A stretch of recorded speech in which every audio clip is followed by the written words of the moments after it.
fist in the air. Raise your fist in the air. Raise your fist in the air. Okay. Raise your fist in the air. Raise your fist in the air. Raise your fist in the air. Raise your fist in the air. All right. Raise your fist in the air. Raise your fist in the air. Raise your fist in the air. Raise your fist in the air. Okay. Raise your fist in the air. Raise your fist in the air. Raise your fist in the air. Where to my friend?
Well, hello, friends. Welcome back to Thursday evening Role-Playing Unlimited Coalescence Act 5, Session 23. I am your host, Tragically HP, coming to you live ahead by a century, and disappointing you is getting me down. Is the 42 available? More often than you might think. Good to see you all there, friends. Hope you're having a good week so far. Almost to Friday. Or if you did my work week, today is Friday, so we're looking forward to some nice chill after tonight's session is over. Let's go join our friends in the Coalescence Gaming Lounge. Let's get here and see what Friends in Need just looks like. I guess if I were talking George Carlin, a friend in need is a pest. Oh, shoot. I wanted to change this too. Let's see, am I able to do this on the fly? I don't know how to do it. We'll do it later on. Whatever. What's about A to realm happen that nobody is can gonna find. be hard to watch. Oh, we What's didn't do happening? anything with that, did we? That was that. We went, oh, that sucks, and moved on. Yeah, that tracks. He did out of game say that he couldn't play on Thursdays either, so that's kind of why I was trying to draw it away from. Yeah, let's maybe just leave him where he is. I'm sure he'll be fine. He's got Well, now I hair. don't feel so bad for getting it. Well, hello everybody. Hello. Hey, hey, hey! Good evening. Good to see you all. Good evening. How's it going? Welcome back. It's been a good number of weeks right here, but we are finally back. Session 23. We had our downtime event. We'll have some logistics to handle here before we get fully into the session. But otherwise, welcome back, everybody. Good to see you. Good to be back. Woo!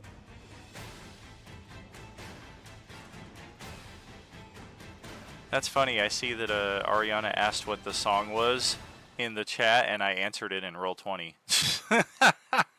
Oh, damn. So that's what that is right there. Death Lev, get your gloves on. Hey. I was like, why is this in Roll20? I was like, oh, I accidentally, whatever.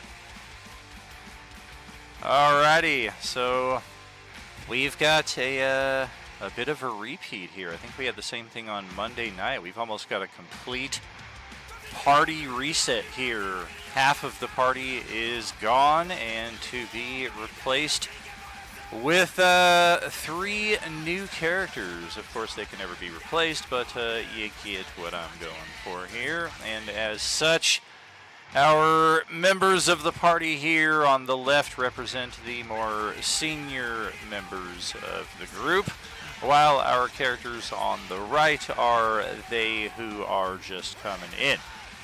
I believe in Fenn's case, we are playing one of the... I could be mistaken here. You're actually playing an entirely new character. You have the time-locked tag, is that correct? Yeah. So Genzo Right. is gone, and so I'm bringing in Fen. Right, so you were not one of the Danamari War Machine characters. That is instead Phil, who is playing via the sacrifice tag, as Tyler was the one who sacrificed himself into the Coalescence Nexus.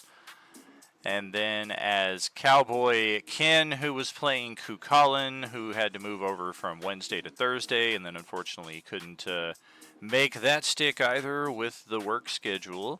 We have Ariana from Sunday mornings and actually Friday nights joining us here as Kill Code.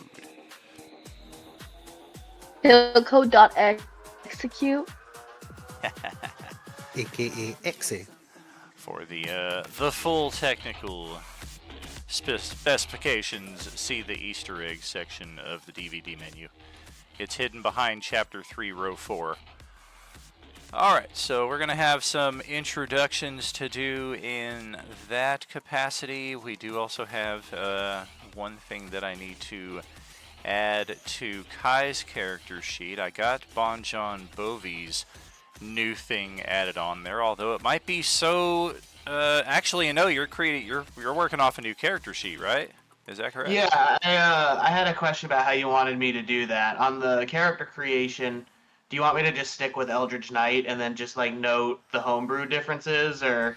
That would probably be easiest unless you wanted to create a custom class. I think it'll let you do that as well, but that might just be a bit too manual. Yeah, it sounds like a hassle. I'll just switch out the like 3 or 4 features or whatever. Yeah, something like that would probably benefit Cool. you Then best. I'll have that new one whipped up here in just a minute. Beautiful. And then I will add the new feature to that. I added it to your old character sheet, but again, it's so subtle you might not even notice that it's on there.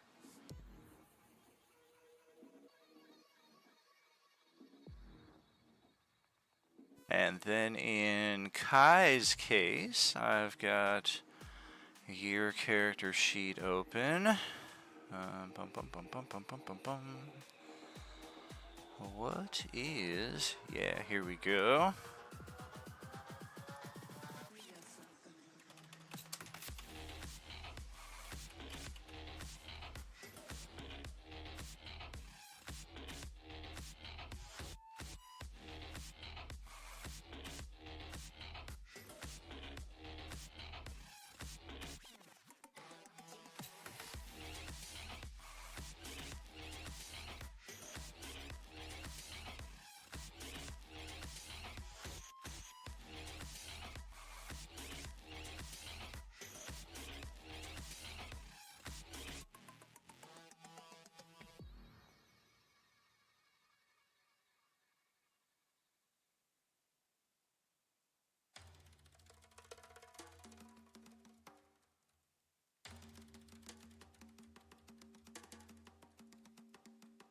Alright, we got that part set up, and then one more feature for your sheet, sir.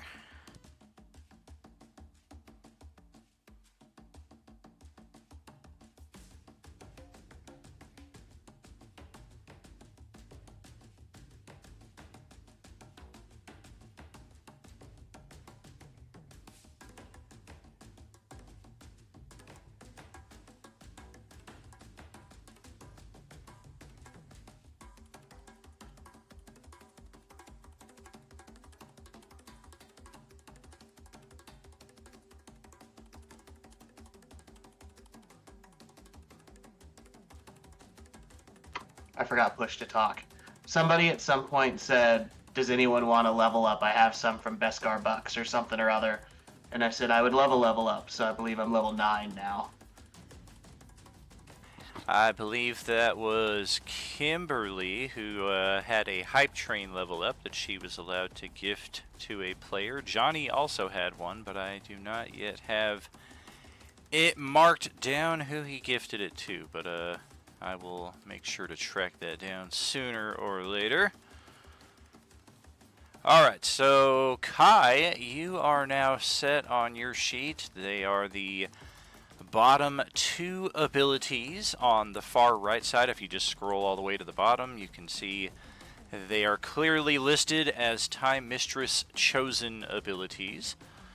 And pretty self-explanatory. The first one is a bit ambiguous, but once you use it a few times, you'll probably get the hang of it. I see.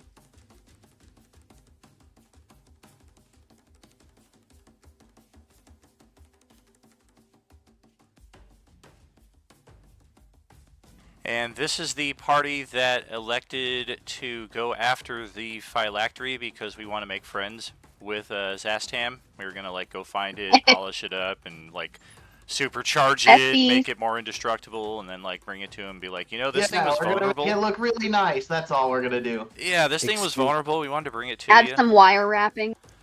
Excuse me, best friends. Yeah, besties. Zasties. As soon as Exactly. your Wanna friends be my gains are back to Zasty. life. It sounds like a spicy snack. A little bit. Oh, goodness. Alright. Yeah, let's get this situated here. Just doing a little pregame ritual, and then I forgot to set back up for the long haul. Alright. Get the proper footrest in place here. Is it okay to add the Donjon Sundering? Alright, that sounds whack. I'm gonna have to look something up in that respect. I can post it to make it easier. Oh, I found it. And my text is bigger, so. Okay. Dun dun dun dun. Ish. Yep, the issue in that respect is as a technomancy item, a lightsaber is technically a magic item in that respect. So it is not clear. It is not classified as a non-magical weapon. No, I'll just add it to a rapier then. Very cool.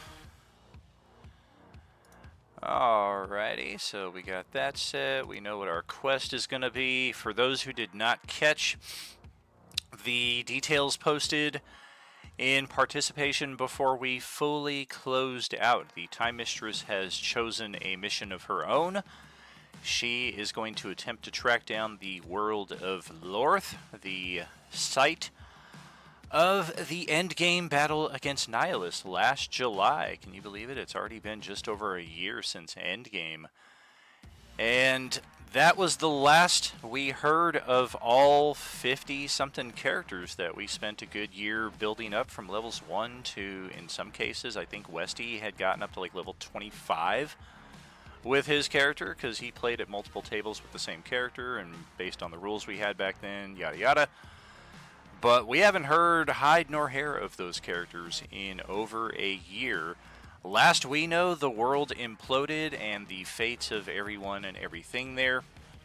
Who the frick knows? What happens when a world implodes and your character's standing on it? That's what happened. But the Time Mistress is convinced that something happened in that moment when Nihilus was defeated, and the Demon Dragon's essence was still kind of scattering through the ether. She believes that the Arch-Liches and the Vampire and the Demigod Vecna that they all pay homage to used this event to channel their Agent Orange virus in an overcharged sense across the entire galaxy. So she's going to try to get to the root of that issue, hopefully at the same time find out what happened to all of our characters from the original Coalescence. And to that end, she has taken NPC Star Wars characters Ahsoka Tano, R2-D2, C-3PO, and of course hijacked that bitch in YT-1300, aka the Millennium Falcon. And they're going to go sailing off into the astral. Additionally, she has selected one NPC from each table to accompany her on this quest. And that is where Thursday will be saying farewell to Revolver Rick for the foreseeable future. Wednesday will be saying farewell to Taskus. And that leaves our home base just a little less on manpower or person power, people power.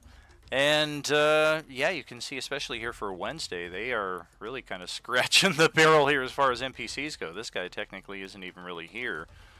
So it's really just Ayusi Kaj and Noboru and their party mascot, aka Big B. Thursday's got a bit more, but likewise these characters all up here, technically not really here. They're kind of extras that will be used on occasion, but for the most part, not really. This is what we have to select for Thursday table, and Lilith is actually still trapped in the bowels of the Ultra Tarrasque, the Alpha Tarrasque, if you will. So, which of our 4 other characters do we want to take, if any at all? We don't have to take an NPC, but we do have that spot in the party that we can take one NPC. They'll gain more XP, presumably more treasure, etc.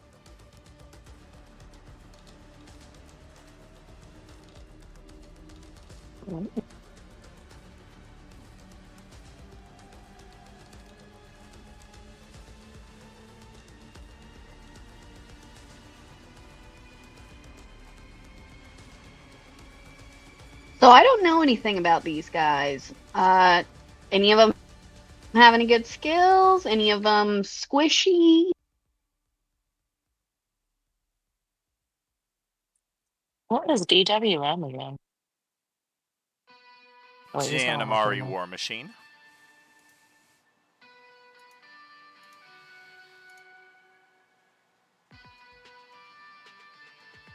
Yeah, we have our mascot, but I don't think we have yet discerned its abilities. All we know is that it's a cosmic dog of some sort, and it's not really physically present. It's definitely a more of an energy creature, if you had to guess. And when you look close at it, it looks like it's made of constellation.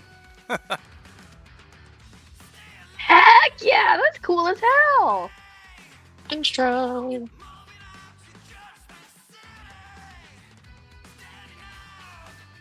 Okay, so there's that guy, and then the Aslo, he's one of the powered up constructy guys? She is actually a water genasi, I believe, or Oh, or no, she's not a genasi. She was a gosh.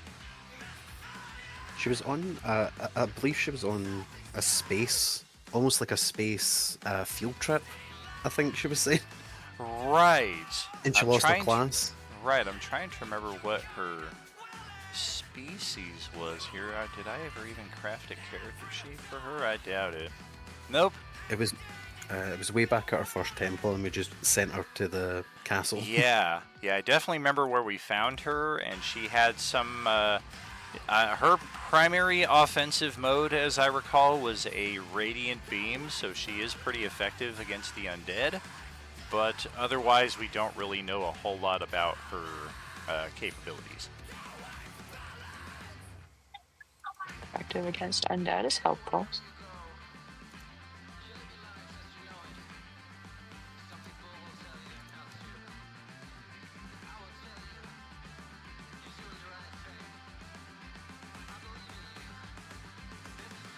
so it sounds like maybe one of those two? Yep, Otrell accompanied us, I believe, most recently just to gain some XP, but he, despite being a third level character, has a horrible constitution and rolled god-awful for his hit points, so he is a third level character with 13 HP. Opie Trev, meanwhile, is 4th level, ranger / rogue. He has been, I want to say mediocre at best in his contributions, and this is going back to Coalescence Act 4 when we were just fighting Class Ds and the occasional Class C. Now that we're fighting higher level threats, his contributions may not scale.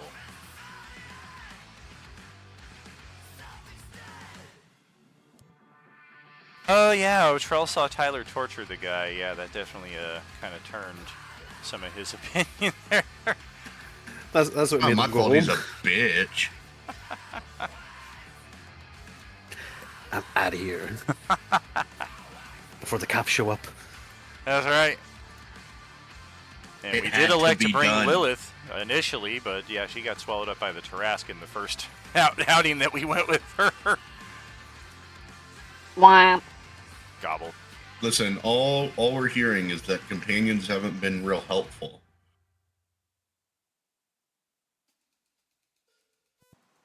I'm thinking maybe Space Dog then.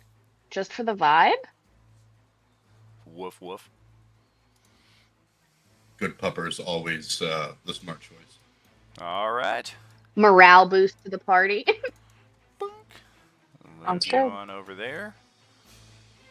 And yeah, you get to come with for a ride. Who wants to come for a ride? Astro can ride on top of Phil. He's got big enough shoulders. Oh wait, is this a big dog? Not large size, but definitely a big dog. Oh, cool. Alrighty.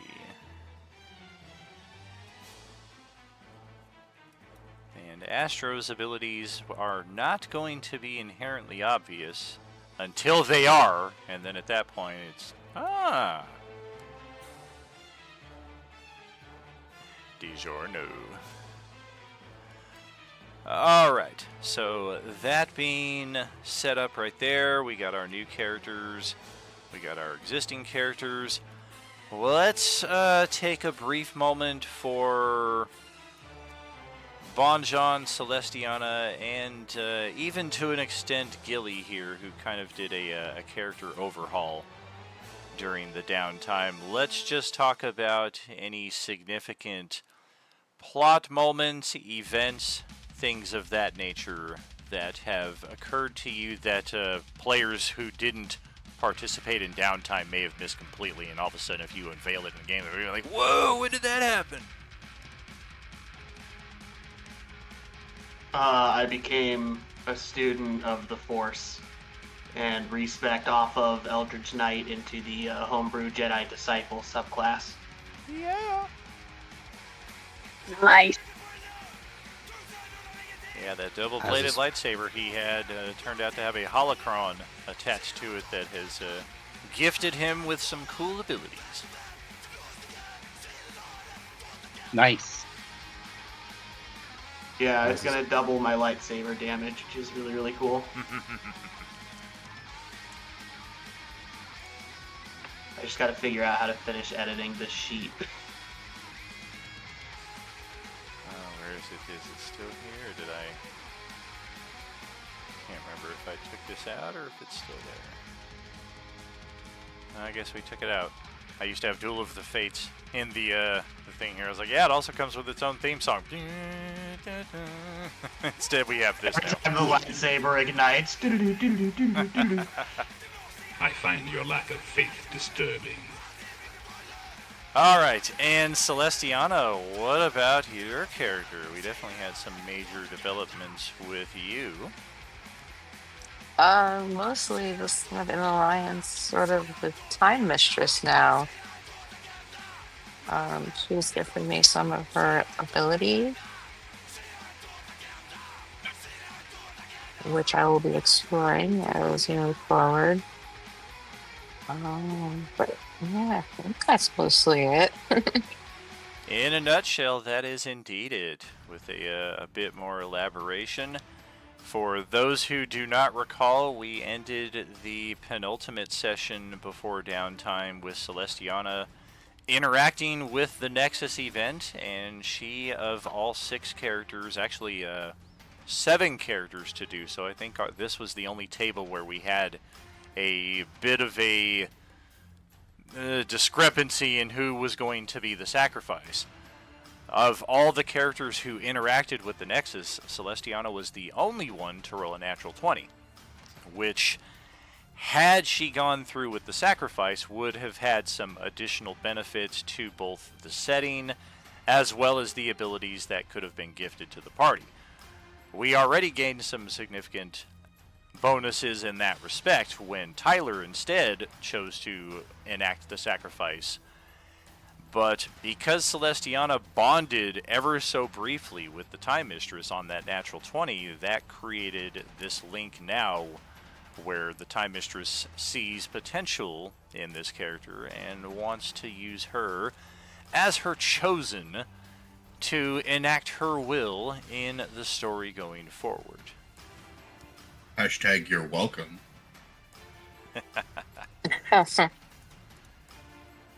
I can just hear the song playing in my head. And how about Kayla? Any updates on your character that we should be aware of? It's still the same character, just kind of went through a respec, some retraining. Not that I'm aware of. I think the major character so far has been Hilda for Sunday, and Gilly doesn't really have anything specific that happened over downtime. Very, very cool. Alrighty. And then we will go through introducing our new characters here. Ozzy went through some downtime training as well, picked up some new abilities. I think successfully finally taught with Tawny Paw there as well. I believe these were the two characters. Yeah. But otherwise, not as many major story developments, but still one of our long-standing members of the team. But now we check in with our 3 new characters. Let's hear a bit about Fenn, who would have arrived during the downtime. Also in... No, actually, I don't think that these characters arrived in the company of the Time Mistress. They may have, they may not have. I think we kind of left this one open in flexibility. I thought they came in the ship. Did they? Did they arrive in the ship? I was kind of, I had a little Yeah, there was pause. a bit of a role. Yeah, I think there was a bit of a role play on the ship itself. That sounds familiar. Yeah, my brain shut down there for a second, but rewind, delete that bit, and go ahead with any information that we should be aware of. Yeah, so Fenn is probably one of the tallest fairies that you've seen. She's about like 4 feet tall. As you can see, red hair with the green fairy wings. She carries a hand crossbow and a whip, both with a dragon motif. If any of you had spoken with her before, you'd learn that basically she used to be in a she used to be a warrior that basically retired into a monastery, and then basically when that monastery was wiped out, came back out to start hunting the undead. So she is also a hunter ranger, very facile in the wild, and that's basically her. That's what you can see. Very, very cool. And how about Tawny Paw, Ariana, killcode.exe? What you got? Yeah. So, this is killcode.execute. That's her full name. She is a Earth Genasi. She's made out of marble and metal. She is all about kicking ass and making people pay. She was part of like a mercenary company that was hired by a rogue AI group. That things went sideways and she was left for dead. So now she's on a mission to just basically fuck up everything and everyone that she can. Yeah, I think that's the important stuff about her. Well, all right. There's a little theme of my characters. A little bit. Unless we're talking the Friday the 13th one-shot. Oh, no. Nah. And She fit then that aesthetic. John T joining us here with his second character at this table for Phil. Let's hear about you. Phil is a very large half-orc, bald green man wielding a giant axe. He's a barbarian fighter. He is the older brother of Bob at the Monday table. He comes from a militaristic background, and he's all about order and killing. Oh boy, looks like we definitely dialed up the muscle Hell of this yeah. party. Flex, flex, Yes. predator indeed. handshake. Maybe traded a little Predator handshake to the utility max. for some extra. Roar. But that being the case, this is our party for the foreseeable future. We will see just how far we can get before one more of them falls victim to the Agent Orange coalescence. I would now like to open the floor for any outstanding questions or anything in that respect that any of you may have addressed over the last week or two that maybe I did not catch in the chat. If there's anything important in that respect that we need to take care of, before we get rolling, and as a matter of fact, as I go over that, I am reminded of some notes that I looked at. And I can think of one, but yeah, if there are any that you guys can think of, please do let me know.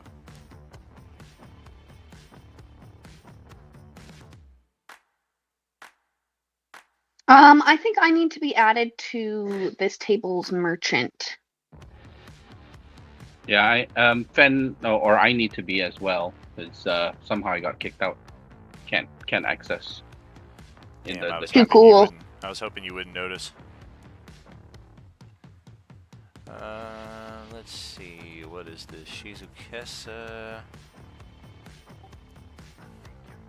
I didn't roll. Oh, I too think it's well just on the because so things. much time has gone by. Like if like 5 days go by without you accessing the threads, they'll go away. Because yeah, I can see you're still in here, but yeah, you probably have to go like the long way about finding your way here. But if I do a Thursday tag, does that bring you in?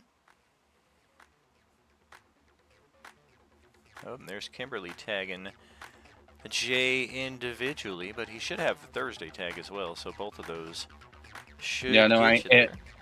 Nope, I'm right there. It says you do not have permission to send messages in this channel.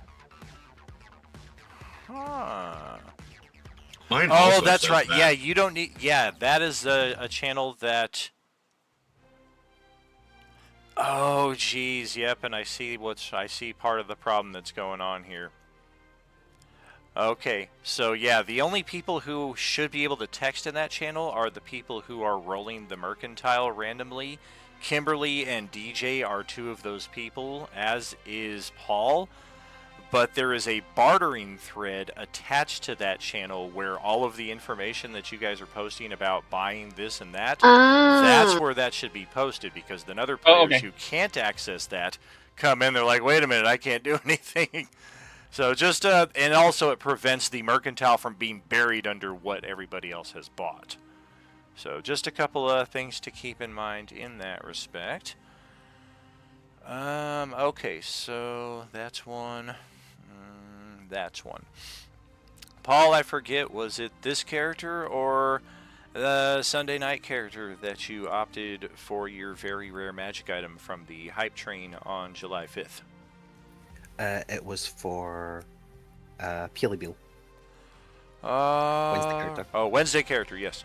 Alright, well, that sounds like I can wait on that. And Ariana selected this character to get the very rare magic item. So that is something I need to address in the immediacy.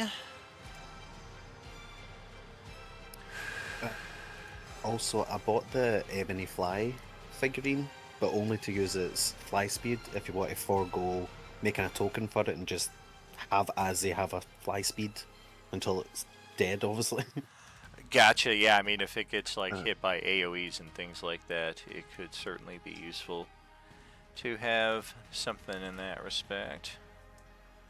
I think it's only got 19 hit points and can't do any actions other than dash, so... Okay,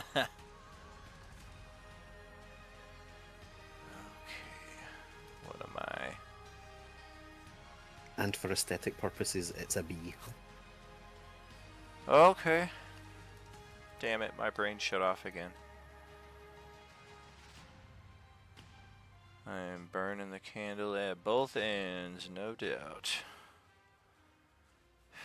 Okay. Magic item for Ari. That's what we're doing. Woo! You know, every time Roll20 asks me to take one of those surveys, the main thing that I say is, can you make it when I load a character sheet in dark mode that it doesn't default to bright mode before going to dark mode? Like, it's very cruel to the eyes to all of a sudden get blinded and then, there it is.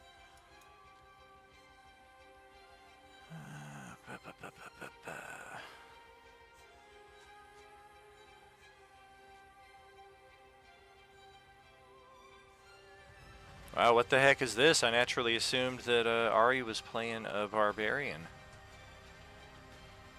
Paladin this time. I stand corrected.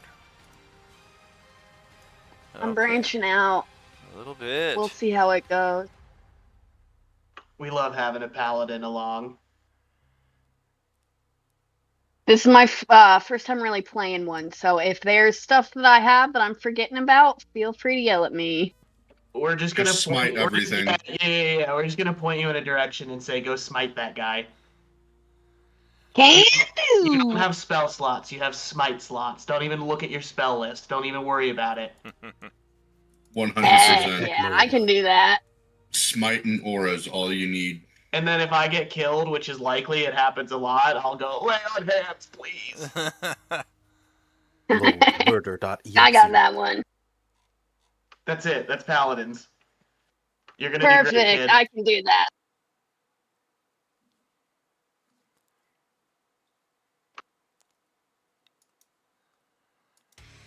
Huh. Alright, well, you're pretty set there. You've got that. Let's check.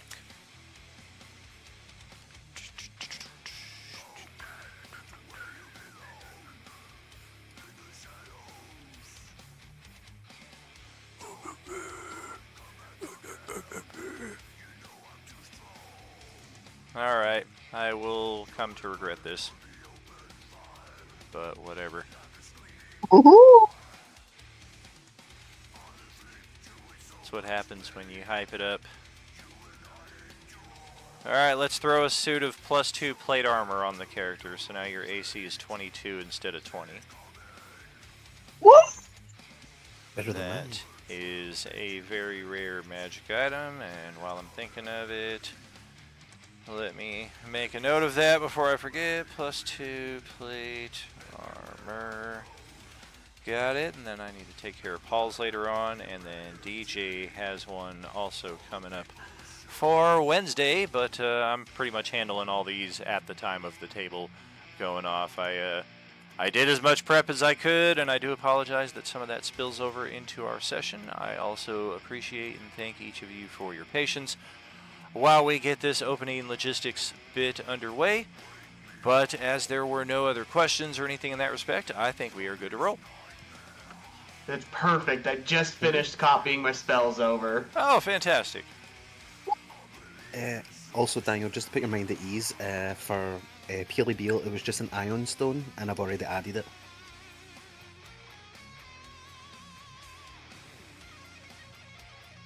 I remember Vivid Lunatic briefly us having that conversation. Tag me on that in our DMs again, just so I can refresh, please. Not necessarily right now, just when you get around to it. Yeah, no problem.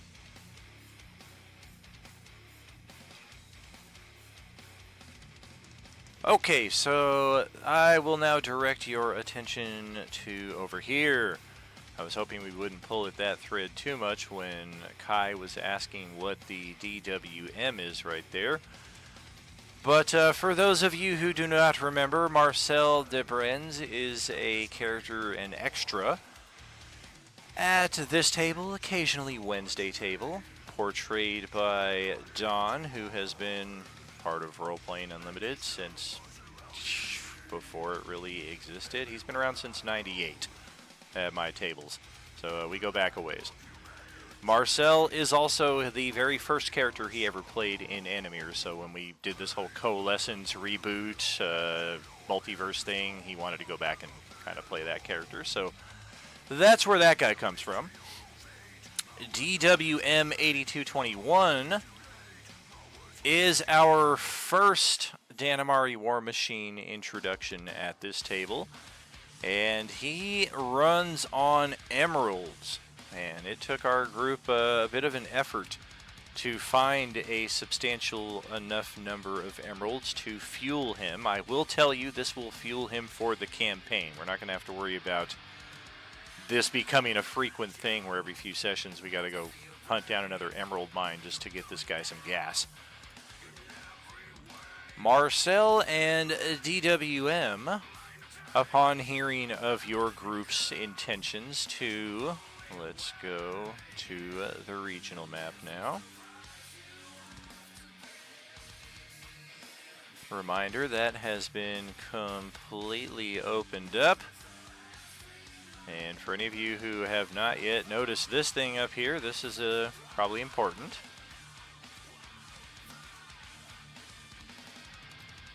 That is also something that Wednesday crew had been dealing directly with. That's how Ahsoka Tano came into the picture, the Kyber Crystal Mine, etc., and so on. You can also see their turquoise path leading right to that area, whereas your red path tended to head more to the south. And this is an important area to note, because this is the path we have chosen for this table. We are going to go after that phylactery. And while we didn't have a whole lot of interaction between Wednesday and Thursday crew in this respect during downtime, I didn't really set it up, didn't really expect anybody to connect those dots and initiate a conversation anyway.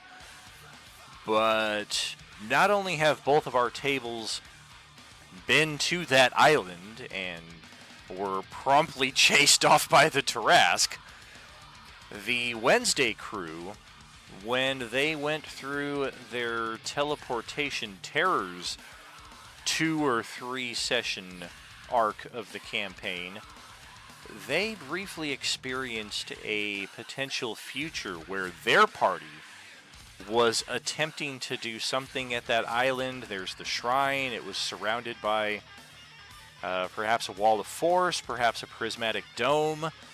They were intent on accessing that shrine for reasons they didn't know at the time, because they were displaced in time doing a mission that they had no idea why they were there. Why are we fighting the Tarrasque again?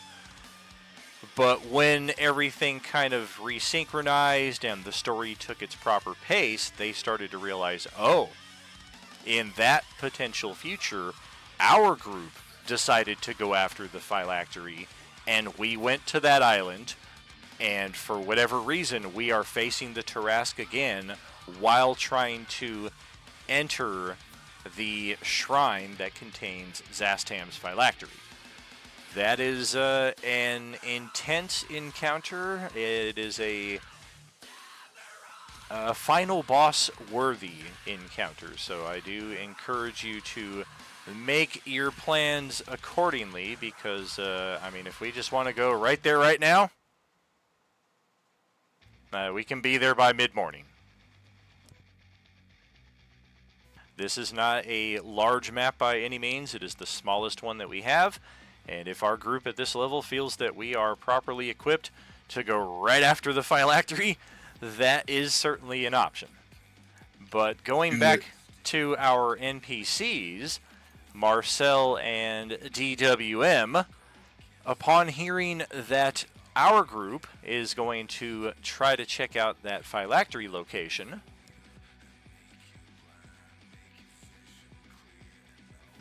they returned to Kazumiri City, the cyberpunk center of this regional map.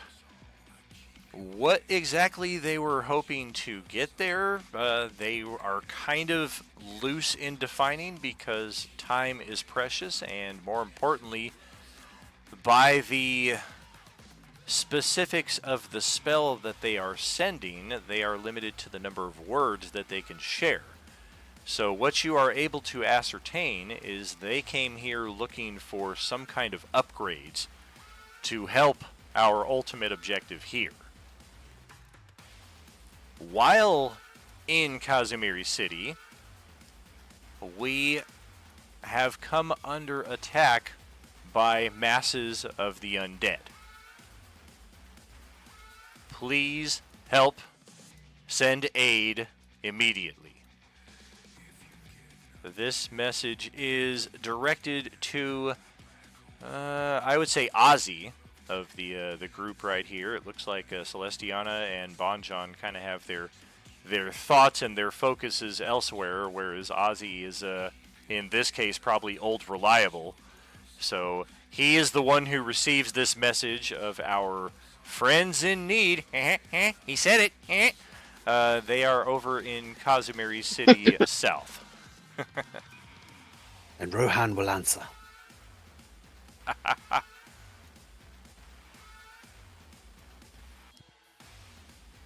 Yeah, there's no question. Azzy would want to go save them. Yep. After Oh, losing March. Genzo and Tyler.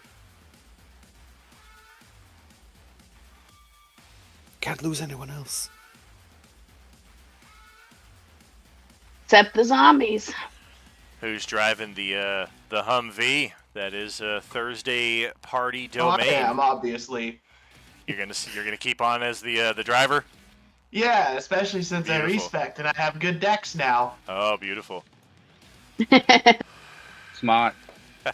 Azzy will try and offer the help action still. Very cool. Just a Did reminder. we upgrade any of the weapons by any chance? We have not found not only opportunity, but we have not found the necessary materials to upgrade what is already a pretty badass machine gun and turrets and railgun. But such is not outside the realm of possibility, perhaps at a future date. Just reminding you all, though, that this character sheet does exist. It is accessible by each of you here at this table.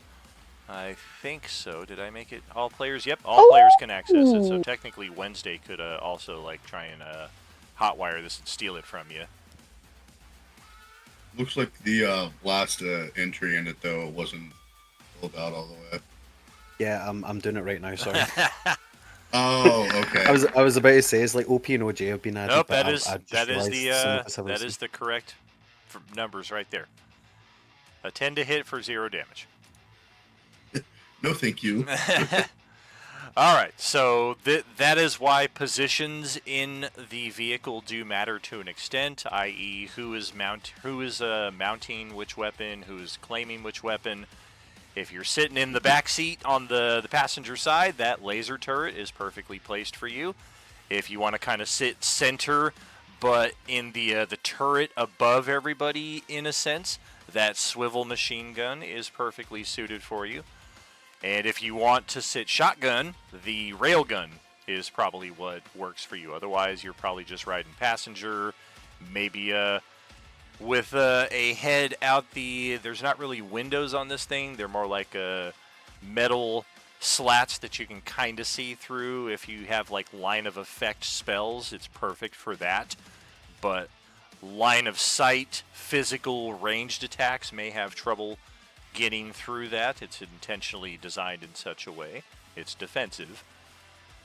And likewise, the Humvee's got a 22 AC with a healthy amount of HP, perfectly designed to prevent those inside from being damaged. Bill is 100% going to be taking that railgun spot. All right, sounds like we're riding front heavy now between Bon and Phil, so we may want to have one of our other strong characters right in the back just to kind of even the weight in the vehicle out.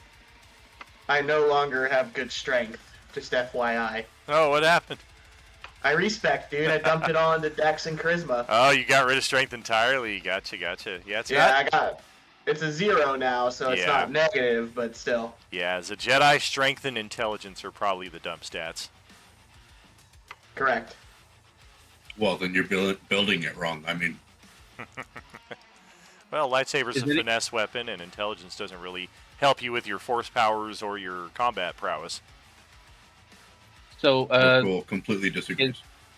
Is anyone taking the swivel machine gun on top? Sounds like you are. Got it. Yeah, buddy. Is the mounted railgun a plus 11 to hit, or did I make a mistake? It does have an extra bonus to attack. Yeah, it has a targeting computer assist there for that front-facing one. It's almost got like the little screen that you see in a lot of the modern vehicles, the little touch screen. You can kind of use that to control it.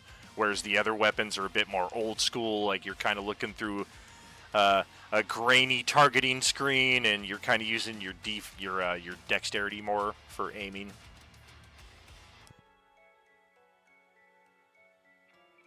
Alrighty. Sweet. Well, Kilko can hop in the back. Beautiful. Celestiana's more passenger princess. Got the snacks and the tunes. That's right. I'm sitting in Don John's Wow. lap and giving directions. Okay, well, this will be interesting. Oh, one short.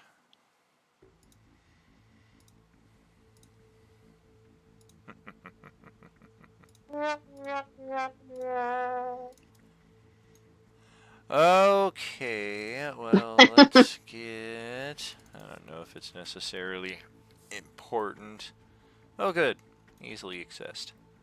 Okay, I'm trying to fix this mounted railgun OPOJ because it says 10D6 plus 60 instead of 6010 plus 60, but it keeps resetting on me.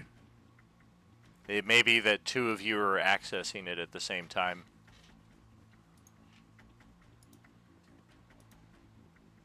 That doesn't sound like something that would happen. I literally just closed it on him. I'm gonna leave it. Yeah, I've seen that happen a few times in a multitude of respects. All right, so we are zipping along here, making our journey around the friendly farming village to the south of Tank's castle. Also, for those who are not in the know, Tank has gifted this castle effectively to Noboru. He has seen the spread of leaders, advisors, if you will, in the different communities. And Wednesday, Thursday has the Samurai Noboru. The Sunday tables have the... I'm hesitant to put a label on him, but his name is Marco. And then Monday, Tuesday doesn't really have anybody. For a time, they had their table merchant, Vorn Anor, who was kind of directing, helping direct their paths, but she turned out to be one of those Yuuzhan Vong traders, so they were completely left without any direction. Not that they necessarily need it, but Tank was kind of feeling like a fifth wheel here in his own castle. I mean, yeah, it's his castle. The Deck of Many Things gave it to him. But Noboru is literally a samurai. This is literally a samurai's castle. So Tank has graciously given his castle to Noboru and the Wednesday, Thursday tables, as has always been the case. And he, during the downtime, used the tunnels connecting the different communities to join Monday, Tuesday. And we will see just what happens with those developments at the proper time. But as we journey south along the path, there is a bit of an issue very rapidly approaching the peaceful village here to the south. And albeit peaceful, the villagers are not stupid. Weapons are prepared. Formations are set as dozens of defenders start placing their defenses as needed against what is a very large horde of zombies in this section right here. Even in the gloom, you can tell there have got to be at least 100, if not more than that, and possibly 3 or 4 times that number. This is a far larger horde than any of you have encountered. And even in the protection of the vehicle, there's a bit of hesitation. The situation resolves itself almost immediately, though, before you really even have time to take full stock of the situation and start formulating a plan, as these 3 TIE interceptors that are doing a patrol of the area swoop down low and basically nuke the site from orbit. I mean, they don't have that kind of capacity, but the laser cannons that they do have make very quick work of the Orange Menace, and they continue at a very fast pace outside of your lines of sight. And now there's just a carpet of red gore occupying the terrain ahead of you. What was that? It's fucking sick! That's quite amazing. Great sound design, whatever that was.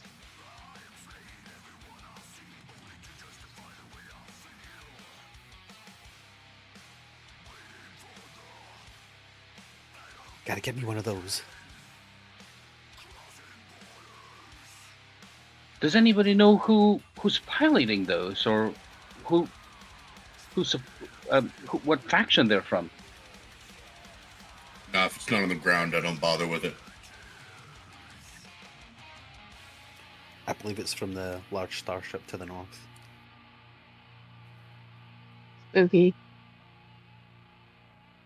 Nice. They look quite formidable. Nah, Oracle could take them. That'll definitely be one of my more significant homages to my dearly departed brother Ben, who created a very powerful Sith Lord in the Star Wars Galaxies game, and he always wanted to play him at one of our tabletops, but we didn't run a Star Wars campaign for the longest time. So he will be present as a formidable challenge in the days ahead.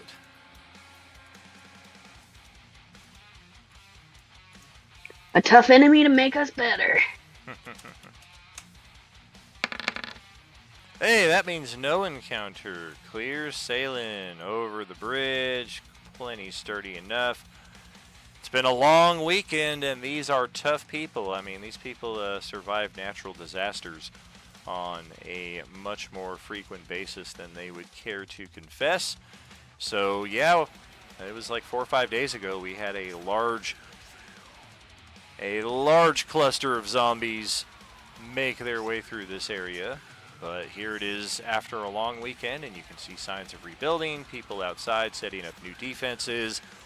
A lot of bells are what they're using. They're basically setting people out at gloom sight distance, which unfortunately is very restrictive, but bells seem to be in very high capacity here, so they're going to make use of the supplies they have, and you can basically see like every 60 feet once you make your way into this territory, there are little guard posts set up, most of them in trees to kind of give people an elevation advantage in that respect, but where not possible, sometimes you'll see them on top of somebody's house. Other times they've actually just constructed a very tall perch with some strong wood. But the sight of this defense and these people kind of standing up for themselves out here is definitely giving your group some encouragement that you won't have to necessarily handle every single problem that comes your way. We got places to be. Oh, yes, indeed. And we will cross this bridge later when we come to it, but I will tell you that your actions in stopping the unstable nexus that could have destroyed Kazumiri City did not go unnoticed by the powers that be in said city. And again, we will go over those specifics at a later time. The general point is that when you arrive here at the gate, you go through the gate and proceed into the city, unlike the hassle that we had on our first visit here. Fucking traitors. What's the deal with them? Why do you hate them? The little demon bitch that killed one of our companions. Not only did the people in charge know who it was, they seemed very like in league with him. So Mm.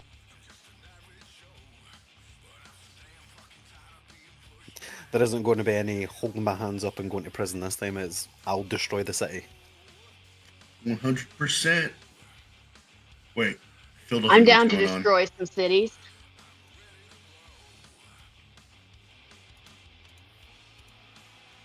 Oh, what's the opposite of "we built this city"? We burnt this city. Through the On fire and flames. fireballs. Oh, So apparently we're just singing like D&D murder parodies I while we think drive. it's Break Stuff by Limp Bizkit. Oh yeah, there we go. Blasting Oh, on the yes! radio. Oh yeah. It's all about the Kazumiri bullshit. Hell yeah. All right. Well, we're not going to take our halftime break just yet, but I do need about 2 to 3 minutes here just to get the next bit set up, and during that, I'm going to send us to Perfect. The song's BRB. 2 minutes and 40 seconds long. Haha, wonderful. Catch you shortly, friends.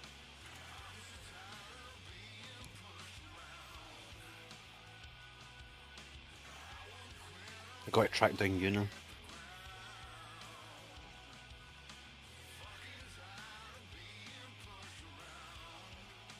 All right, I'll AFK for 2 minutes too.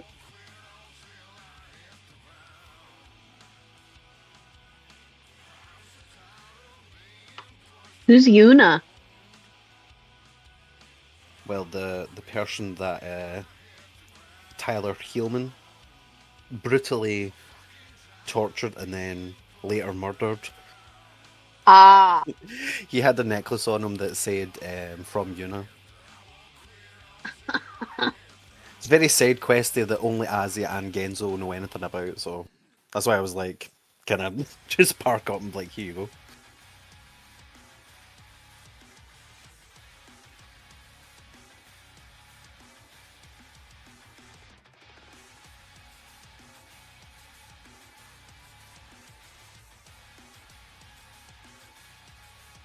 The Woodstock documentary. I didn't mean to is get really the clean good for version. that. It was just the top one, alright? Ridiculous.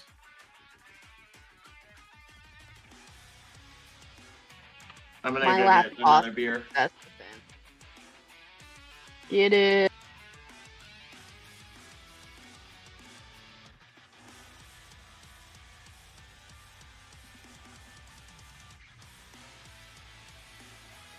Oh, I need to change my throwing shit as well.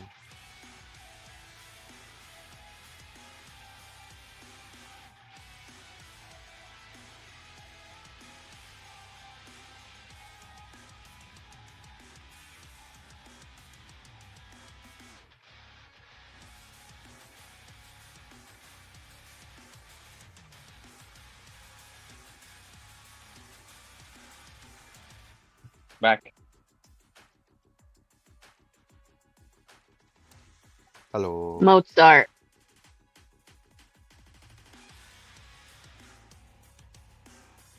Would you call me? Give me a good lo-fi. He said back.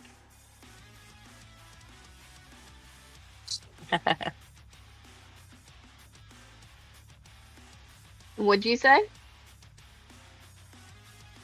So I was laughing at in the back. Sick.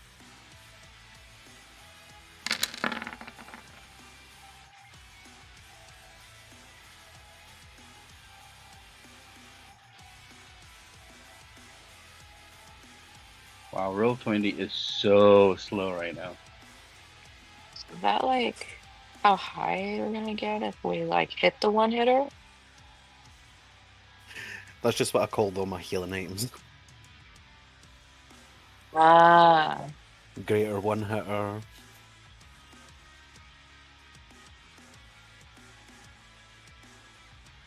Which, speaking of which, I've got some gardening to do. Yeah. Y'all ever seen drinking chess? No, tell me more. Yes. So it's chess pieces, but you replace them with like little drinks or shots or like I've the seen travel that. bottles. Yeah, whenever you lose a piece, you gotta drink it. Yeah. Yeah, So I've over seen that. COVID, I did that, but with weed. It was great. Edibles. That would be fun. Like gummies for every skull. You get so stoned. Yeah, it was a variety.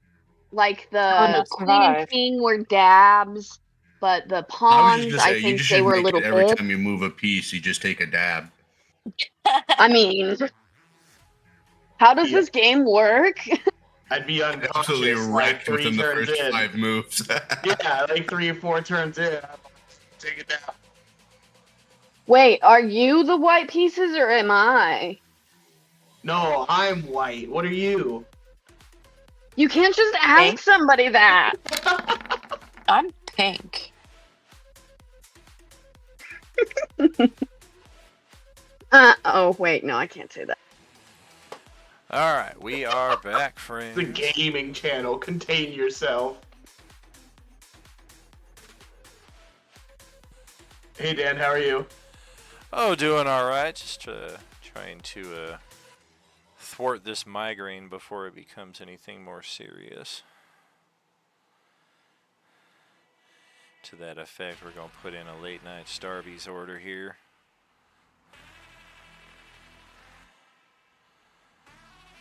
Oh, yeah.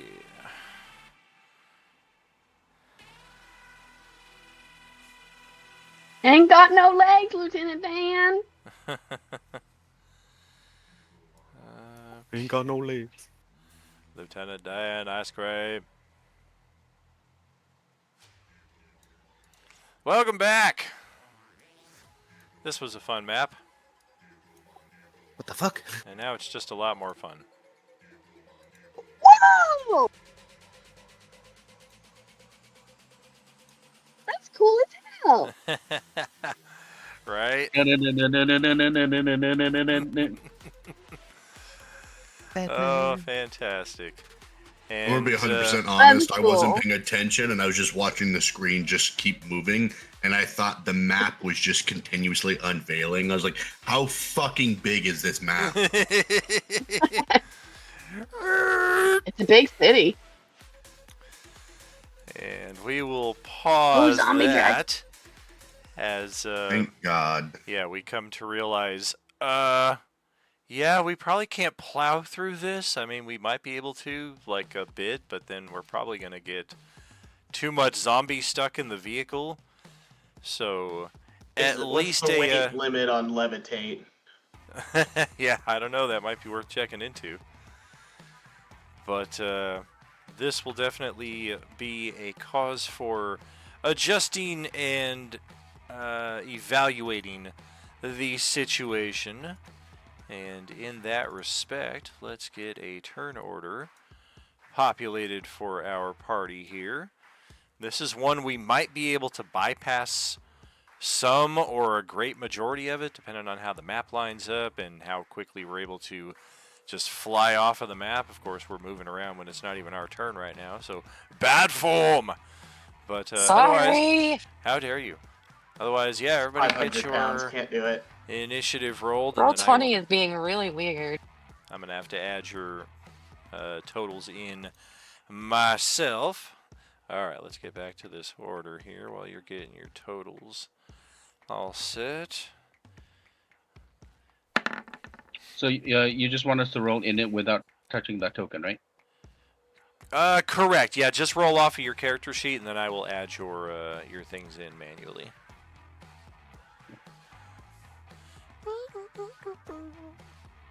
Huh. Alrighty. Ben should really have initiative advantage on that, but it's okay. Like, why? So you can get a 28.26? Right? You freaking power gamers. Okay, let's get that. Is that a Drake's coffee cake? That's your big boy. Ooh, coffee cake. Delicioso.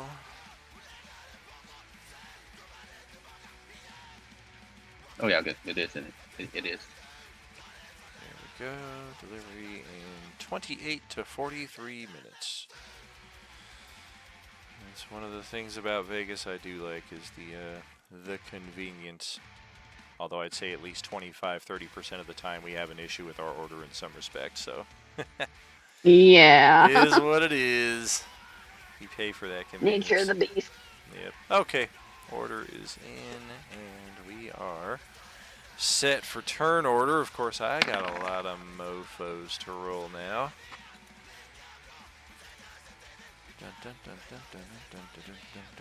Oh, we got Void Claws up there.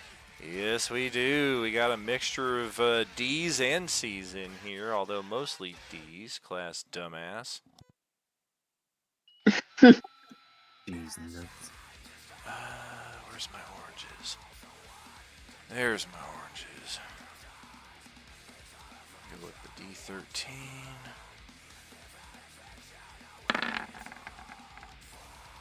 Well, that's a good start after 6 weeks off at this table. Natural one! Alright, we got a zombie dragon. See if we have better luck with you. Well, a little bit.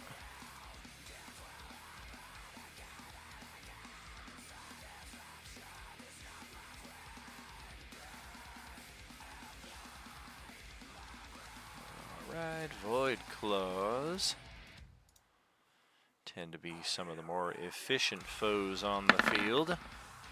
Not when they roll that for their initiative, though.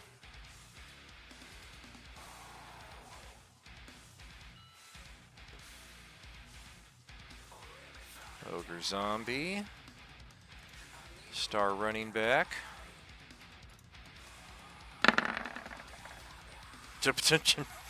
Alright. Is that it? I think that's it.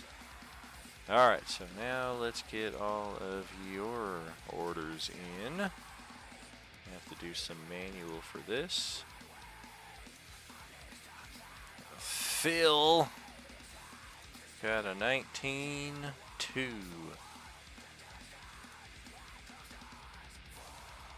Oh, I see. No, don't do that. And then Do it. Do it. Kill code is in there. 1109. Almost. And there is Gilly. 1112.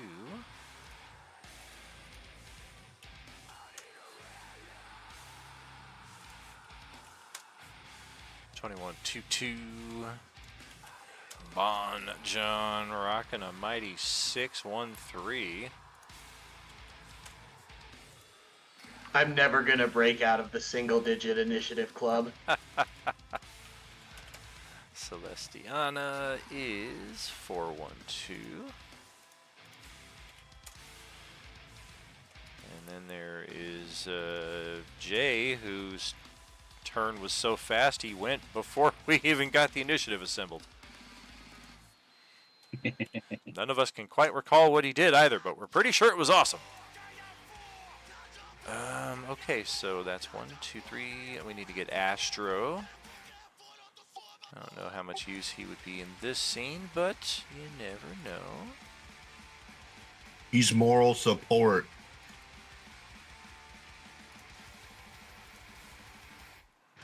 Astro. What did you get?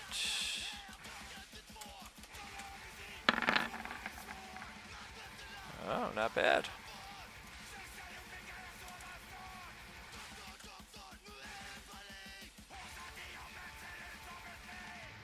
Okay, looks good. We don't have any ties. All right, well, Jay, you've got the top spot and you've got the top turret. Alrighty. And Fen also has Master Orange, Peeler, and Juicer. So it's, I guess we just roll D4 plus proficiency bonus. Automatic. On... Yep, okay, so I'm going to roll a D4. Oh yeah, that is some ultra precision right there, I should say. Alright, yeah, so we'll clear the, let's see. So this is for Peeler and Juicer gives you C and D, correct? Correct. Yeah, she's gonna take out the 4 that are on the north side, the Orange Class D6, the Zombie Void Claw C1, Orange Class D1, and Orange Class D13, and the Orange Class D8. All right. I missed which Void Claw? C1. So yeah, just it's Gotcha. basically the 5 on top of the Oh, map. like the first 5? Yeah. Alrighty. Well, that And is that. and then the Orange Class D6 that's on top. Oh, damn.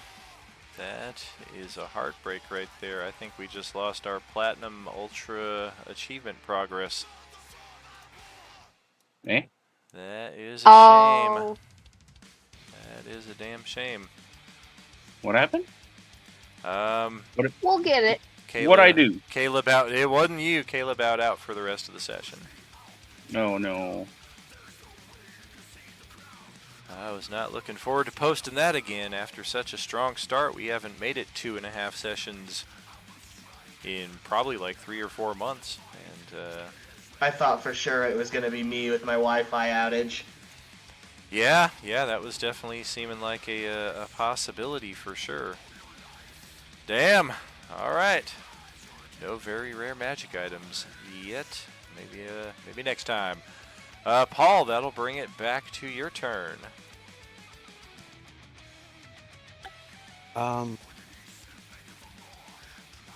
Does the dragon, the ogre, and the void claw count as unique classes? They do.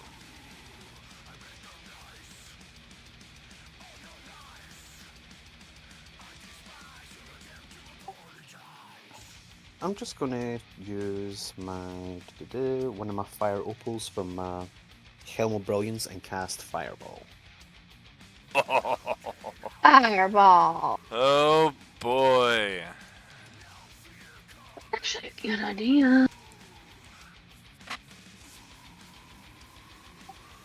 I'll try and get as many as I can, but I'm going to center it close to the front and hit the ogre zombie C if possible. Alright, that's 4, 5, 6, 7, 8. And then we'll put it to the back. And then we will give you control of it, so you can put it where you want. Set that up and hit as many of the zombos as you like. Or can.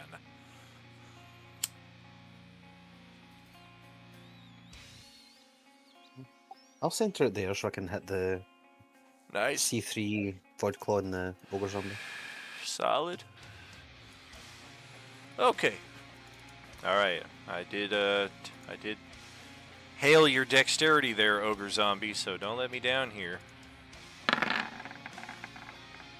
Wow. Let him down. You son Let him of a- down. Son of a bitch. Yay!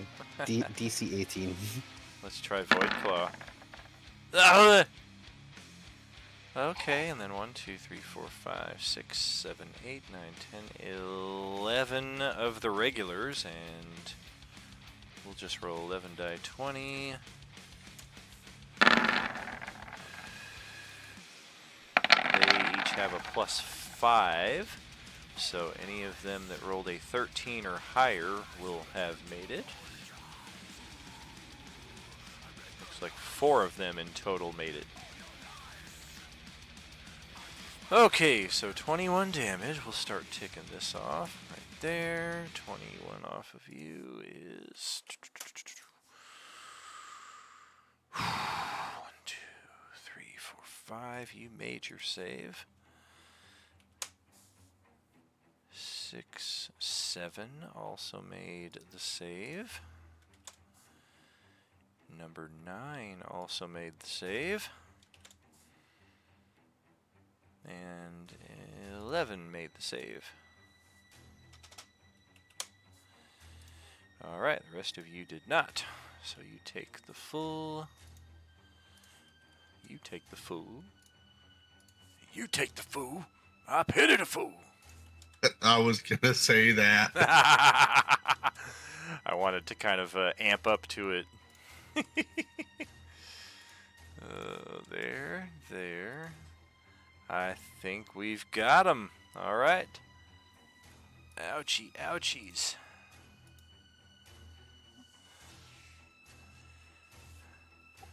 Yep, Lead song. that is the proper response there, Terry. That is a heartbreaker, especially to something that is unfortunately becoming a frequent occurrence. All right, so Paul, that is your action. Just kind of tossing a fireball out the open slats there. And the car stopped, hasn't it? Sorry. It's either stopped or we're like at a very slow crawl. Could I enter Blade Song and get out of the car? Yeah. Perfect. I will do that. All right. Just go ahead, drag What's your token onto the map. Most of my stuff's melee, so. Sure. I hear you. That's what I got a gun. Can I move forward a wee bit? Ah, but Demogorgon is back. You thought I was just here for Genzo. I'm not. And you think I'm scared, bitch? Ha ha ha, you better be. Where's Tyler? Ooh.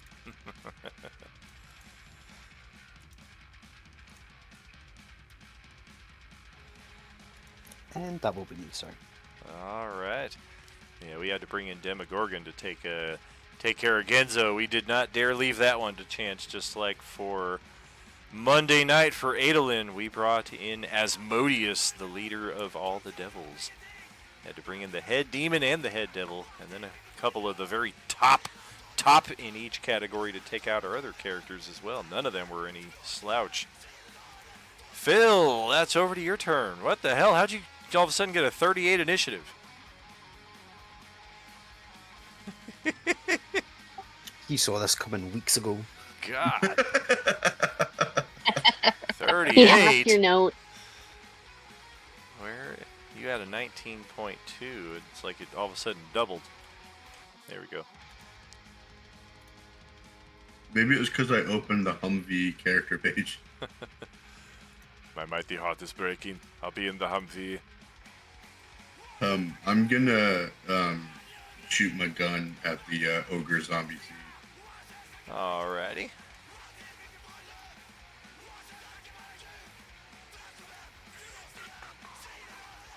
Yo, what a shit attack!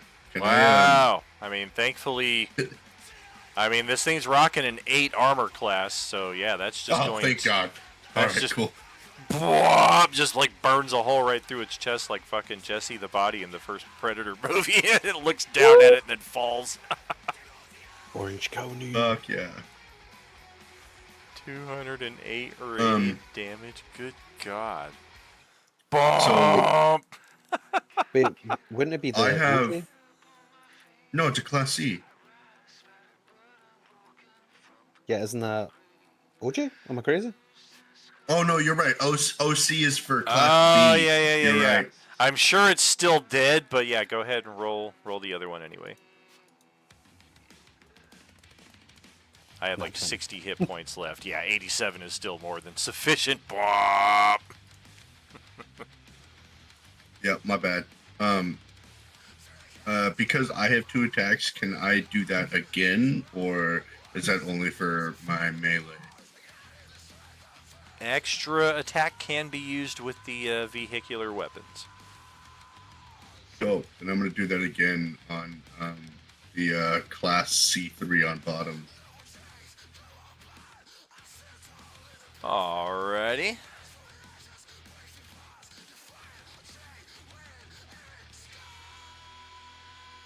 Youch.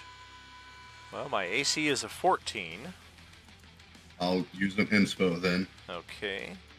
And then that means it is barely holding on with about 20% of its max HP there. They're a bit more resilient than a lot of the other oranges. Would you count this mounted railgun as a 2-handed weapon? In what capacity? Does it mention melee? Yeah. It's not a two-handed melee weapon. That ends my turn. Is it a great weapon? All right. Let's go and bring it over to the zombie dragon, who's just looking around at everybody else getting shattered. All right, well, if that's how it's going to be, I'm going to have to fucking call in the reinforcements here. Because, what's more badass than a fucking zombie dragon than a zombie dragon rolling around with his own fucking Lamborghini? No, just kidding, we don't need that. Using it like a 100%. skateboard, doing flips and shit. It's a skateboard. All right. We wouldn't zombie. be able to kill that dragon. He'd just be too cool. Especially once he puts on his sunglasses. A backwards hat. Oh shit, this dragon does radical damage. Radical damage? Oh, hell yeah. Oh, shit. Sick Yeah. burns. I think this might be one of the few things that'll work out here. Yeah, we're going to get right over here. And we're going to lower ourselves to a height of 10 feet. And then we're going to exhale that breath weapon all over and into the cab of the vehicle. This is where it gets real sucky that you're all kind of clustered in there, because... Azzy, defend us. Yeah, I do believe this will hit everybody aside from Azzy. I did get out to be a target too because I wanted to protect the car. I would Wow. also say, because of the number of us inside of the vehicle, there is not a whole lot of room to maneuver, so our dexterity saving throws will be made with disadvantage. That being the case, that is what we're looking at right there. Oh, it didn't roll damage. I'll roll that.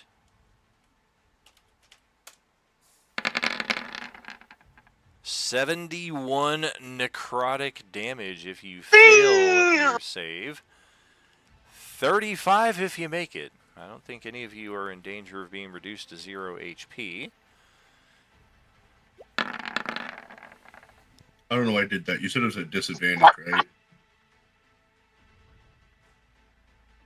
right?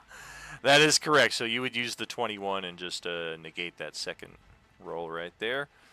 Right. I don't know why I did that. There's Jay rolling matching 10s to get double 18s. Very nice. And Kai, I unfortunately, think as my well as rolls are Killcoat. still keyed off my old sheet. Can I use a force point for kill code? I mean, she's rocking she's got a natural 1. Oh, it's disadvantage. Fuck. I mean, if you're rolling off the old sheet, then that would be the case. Well, no, I'm using the new one. But my dex should be a +5, not a +1. Oh, shit. I think I need to get your token as well attached to this thing here. Alright.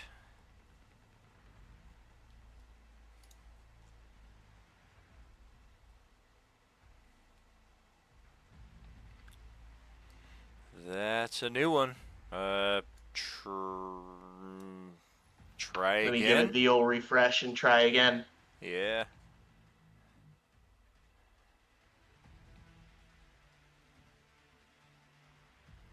Otherwise, go ahead, start tacking that damage for those of you who rolled as you did. That's It's freaking still weird. saying +1 on the rolls, but that is significantly better.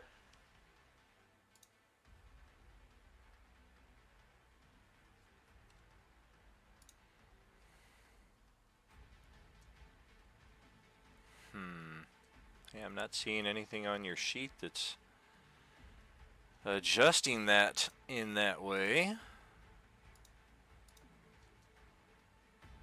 You're not even encumbered, so, I mean, not that that would affect it, but like, what the hey? Very strange, very strange. Doesn't make any sense. But, whatever. I mean, we'll, I guess, count it as a success for 35.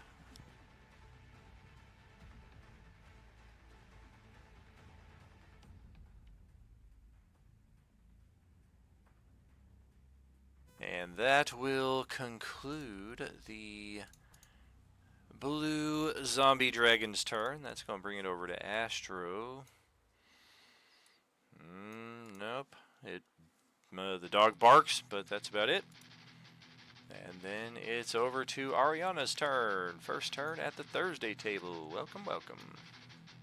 Ooh. Oh, let me fix that, actually.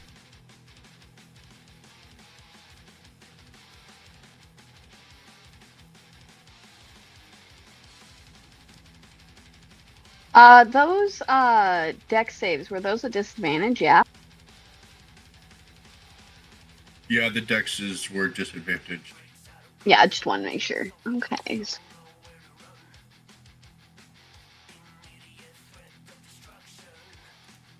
Okay.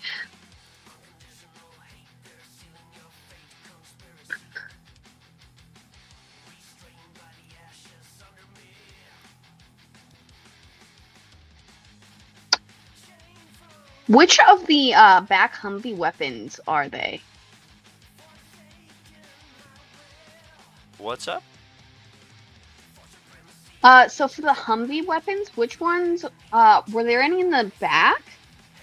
No, it was the laser turret on the side, the machine gun or rail gun in the front, and the machine gun up top. Correct. Okay, sweet. Then that makes my choices easy. Kill Code's gonna get out. The Rotting Breath weapon also makes that a very attractive decision. Oh, yeah. Yeah, you open the door and there's a nice cloud of smoke. Noxious, toxic smoke. I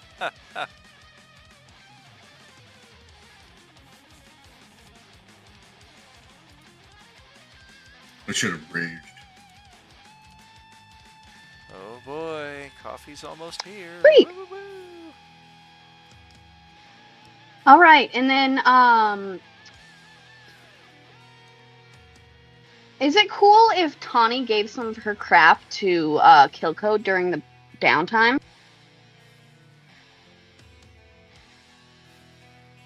If yeah, sure. We can work that. Okay, I'm just thinking. I had a fireball necklace with 2 beads, so I was gonna huck some fireball. Oh, okay. I was wondering where you got that from. Yeah. Thought it was an anniversary present or something. Yeah, it was from. I've got to know it somewhere.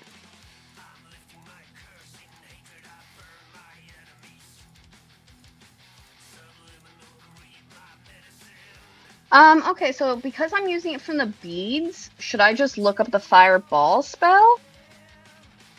I would look up the necklace of fireballs because that will determine the DC, which I think is what, 15?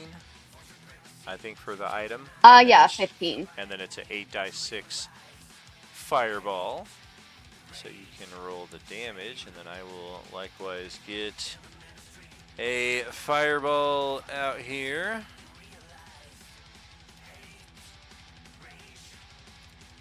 Oh, let's tempt fate.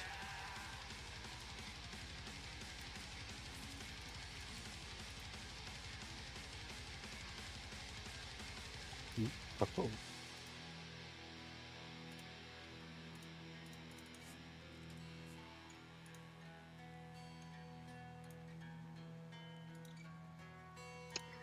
And I'll just hurl the whole necklace.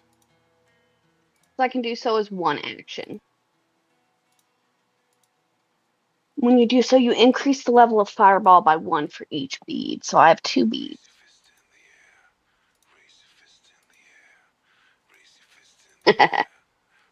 Let's get. Oh, that's a different command. There.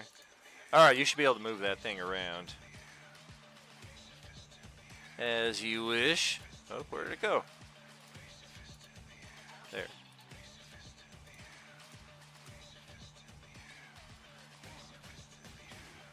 Oh, sick.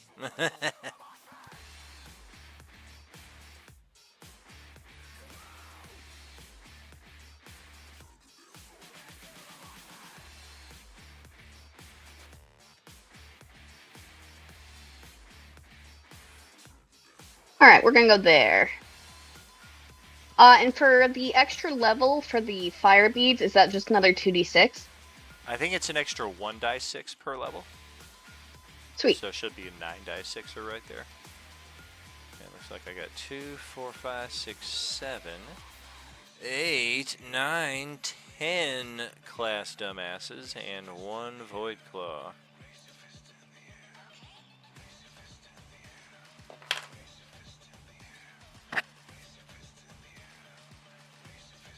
In total, you should roll 9 die 6, I believe.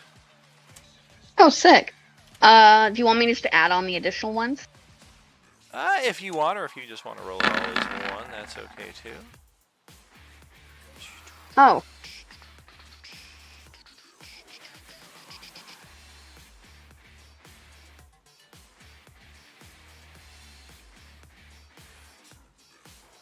Nice. That looks a little nicer. Yes, it do. Okay, looks like number 1 made the save. Alright, yeah, the animation is a little trickier to see, unfortunately.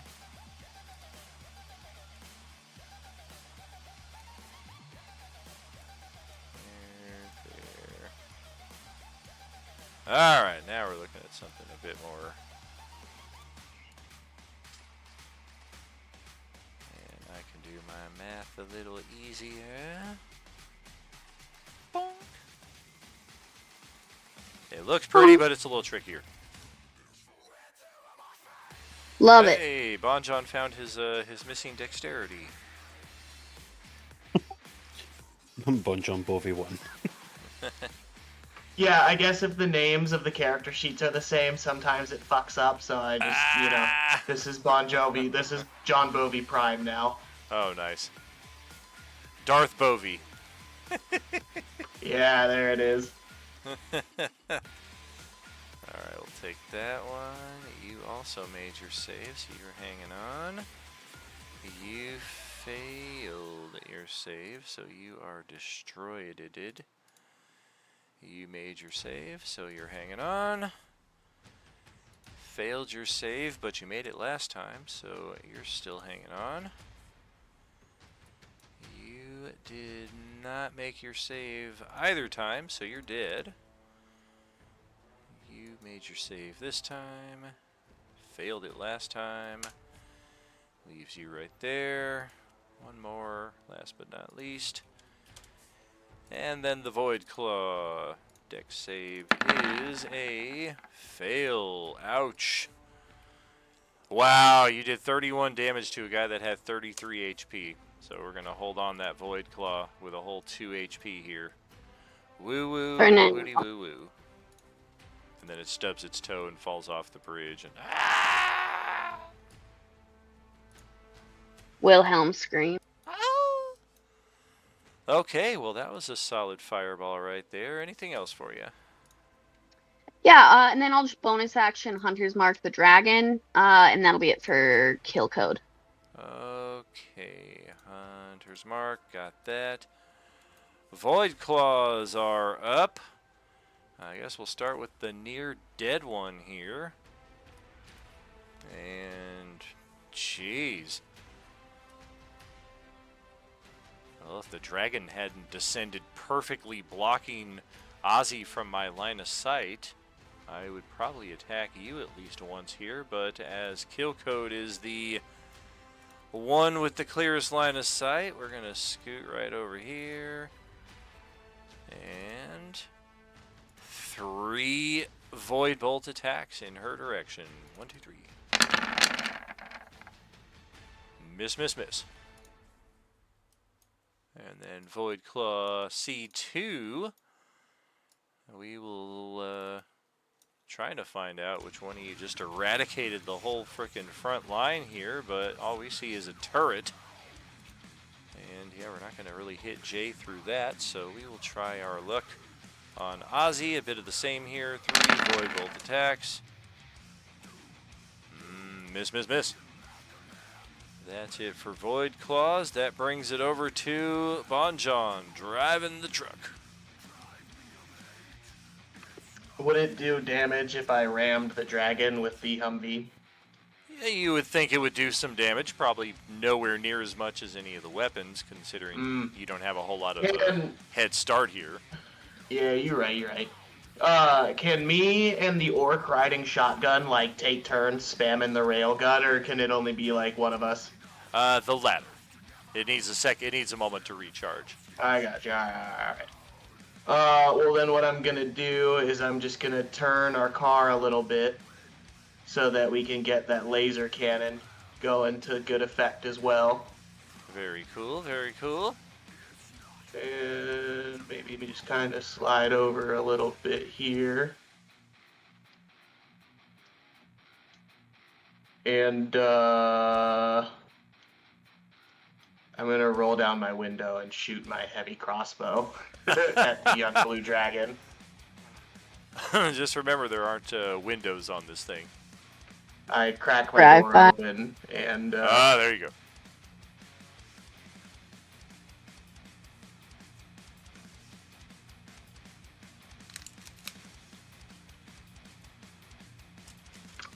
I'm actually going to use Force Blast instead, because I don't have my heavy crossbow on the sheet. Alrighty. That will certainly hit by 1. And we do not have anything special against Force, so we'll take all that. Zombie Dragon, definitely the one of the tougher foes on the field. See how that lasts after some focus fire, though. And I think that's it. Alright. Well, then we got a bunch of class dumbass zombies, and then Celestiana's turn, and then we go to our halftime break. Alright. I guess in the fuss here, we're going to have just a bunch of zombies getting knocked off the side of the bridge. Really, that's just for our... The zombie dragon's wings are like blowing them to the side. For ease of targeting here as well. Sometimes the X's don't layer correctly and we have people targeting things that are already dead. But otherwise, yeah, looks like 2 of you drawing most of our orange foes. Go, 50 feet, just enough to get there. We have to go right there to get on her. I don't know. 25, 50, not quite enough to get to her. And then up here, yep. Scoot past, 45, exactly 50 to get to you. Oh, 55, so we'll do 50 feet to get there. Another 50.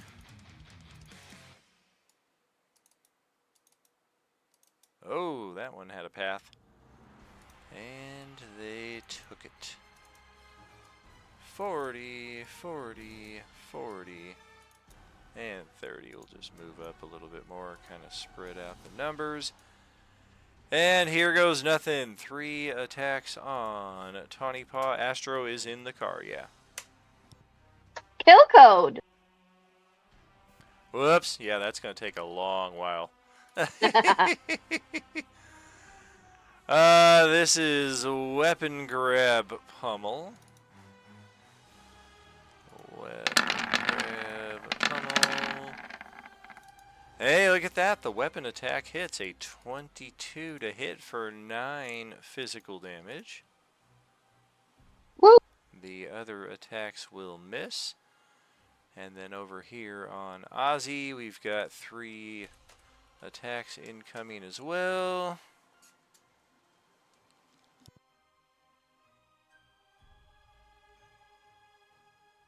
Looks like Pummel, Weapon Pummel.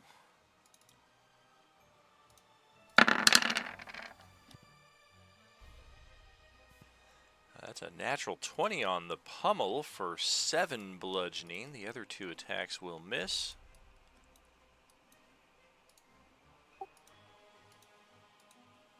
And then that will bring it over to Kai's turn for the end of this round and the end of our first half tonight. Oh boy, no question.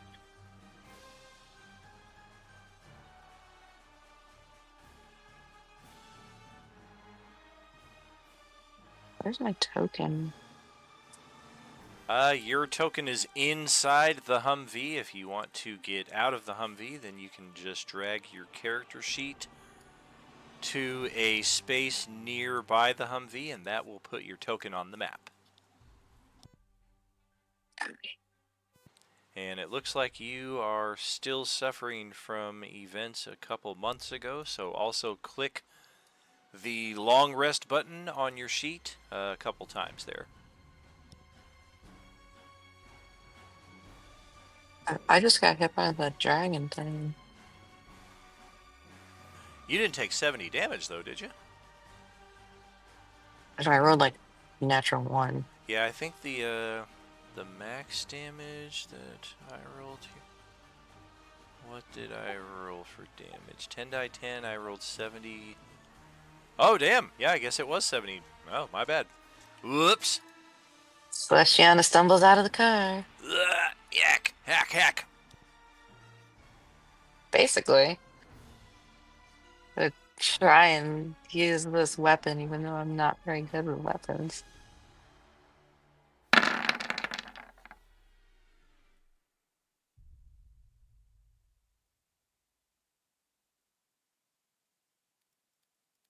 Blue dragon, sorry. Alas, 18 is the target for the dragon.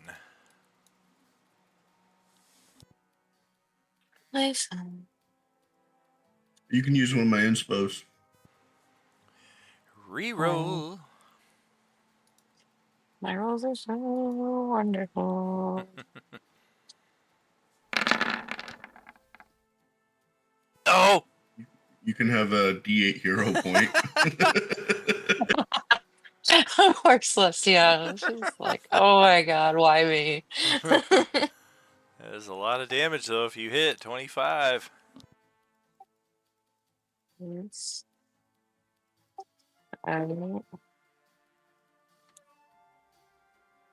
Is that a force point? So it's 2d8s?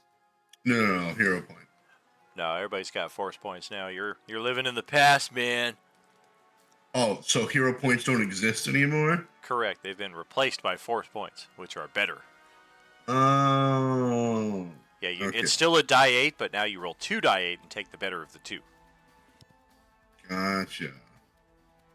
Wait, do I roll anything for this? Yes, 2 die 8. Sorry, guys. I've been up since like 6 a.m. Eastern Standard Time. Oof. At work. Oof. I also wake up bonkers early. I feel your pain, man. I have to nap before sessions. No nap. 9 to Bro, 7 in the These are pharmacy. some awful rolls. What are you doing? I really don't know. I click 2d8, and apparently I just stumble all over the place. Alrighty. Well, that could have gone better, and hopefully it does go better next round, but we will check in with that in about 10 minutes with You Know It, Samaru Gaming. More after these sponsors. Are you dying? Learn.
Are we on halftime right now? Yes. Yeah. Cool. I'm gonna go have a little smoky smoke. Enjoy.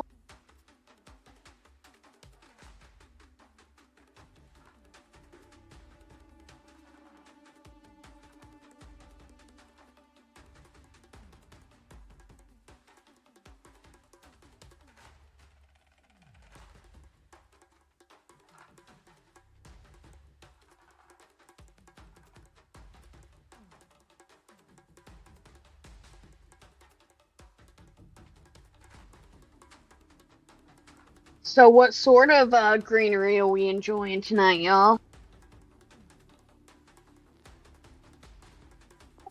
Hmm? I'm puffing on a vape. I have a dry herb vape that packs 3. So you have a PAX? Yeah, kind of love it. I've always heard good things about those. You have the one you can like play the games with?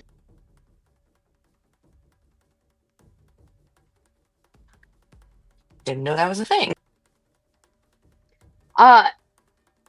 Mate, it was a few years ago, and it was a stoner friend. So as I'm saying it, I maybe doubt it a little bit. But according to them, they had one that like could connect to an app, and like the way that you inhaled, you could control for simple games like Flappy Bird and stuff.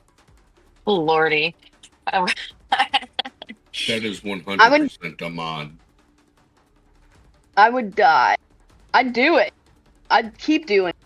I'd I die. would too. I gotta beat my high score. My high score. Connected to a dab rig. Get fucked. Roxy Road. Cool, Puffco.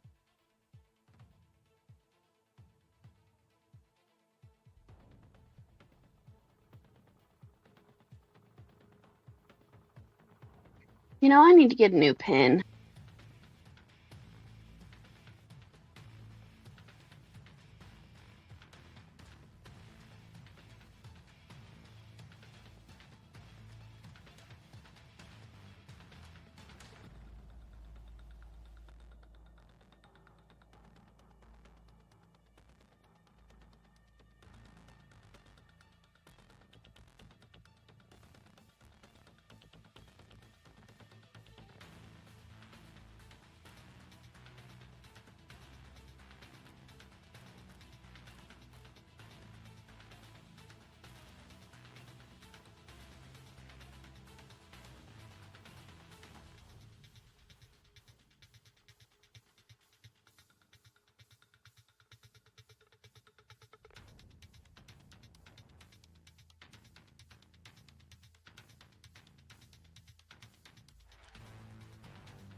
I stepped outside to smoke and got my third shower for the day. Nice. It is thundering and pouring out there. Jealous.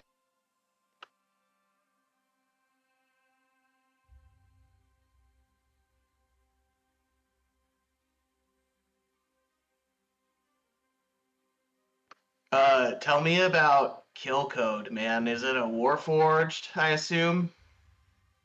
Nah, she's an Earth Ganassi. Oh, okay. Yeah, she's like kind of like elemental. All So right. like marble, copper, stuff like that. Radical. Yeah. I wasn't too sure what all races I could be, so I just went with one that felt kind of safe. I'm lazy. I'm a human. So yeah, I'll just take a +1 to everything. That sounds good. Hey, if it works, it works.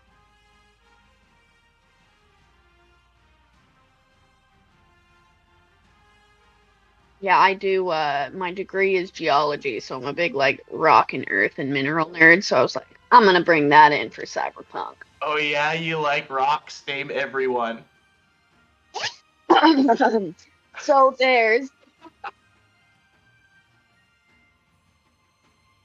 I will set up PowerPoints. I will teach you the classes. You got your was it metamorphic, igneous, and Sedimentary. Yeah, Yes, good. I paid attention in high school. Nice. And by the way, nice is also a type of rock. So that was also a pun.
Well, hello and welcome back, friends. Should we try to finish this off? Finish them. I gotta put the new lightsaber skills to work. I gotta see what this is all about. You may have an opportunity here. Let's see what Finn has in store to start us off. Okay. So we're gonna roll the d4 again and see how many we get.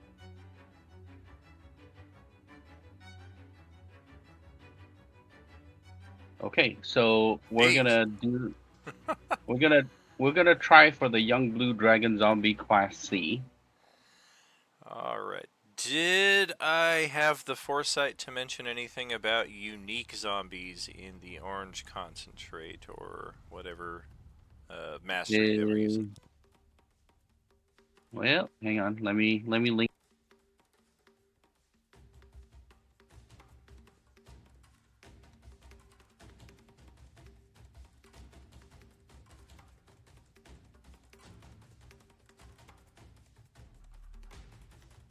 Well, trying to link it.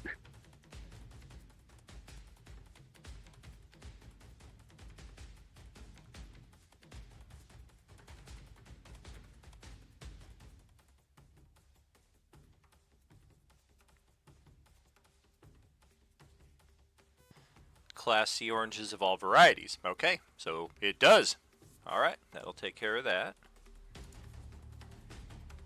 All right. And then she's gonna basically keep going. Gonna get this D21.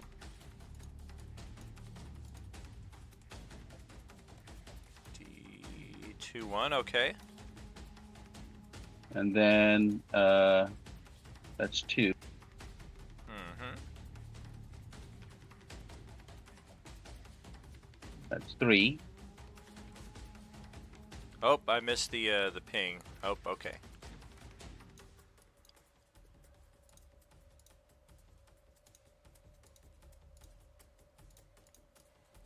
And then she's gonna blast Void Claw.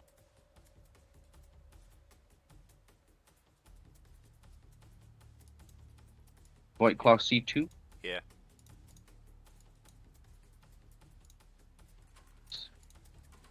All right. So that's 5 then. Oh, yeah. All right, Paul, you're still surrounded.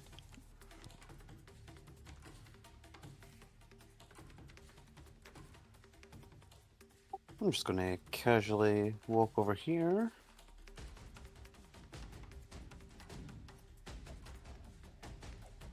And take a shot with the Kazimiri energy rifle at 14 with orange peeler, and I've also got orange peeler 2.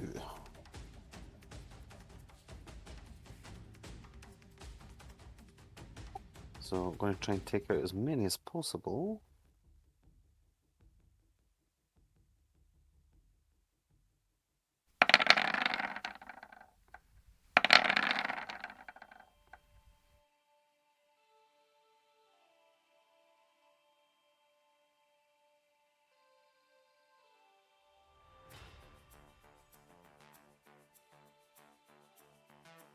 Is there So shoot. an orange feat of some sort? I've got orange peeler and I've got orange peeler 2. So I was attacking 14 and I was going to have it, whatever damage is left over, go down the line. Okay, where I was going with that was I need to see that in the name of the weapon so it's readily identifiable. Oh, so I just don't know what Z is, but it's not OP or OC. It's OP and OC, OP and OJ. Sorry, I just called it Z to make it. Yeah, I want us all to be uniform because otherwise I will very easily get confused and then we'll stall out like this. So, all right.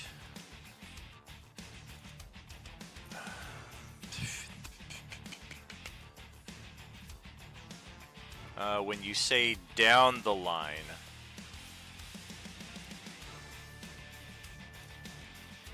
Sorry, start at 14 and then 11, D11, D4, and then D3. okay.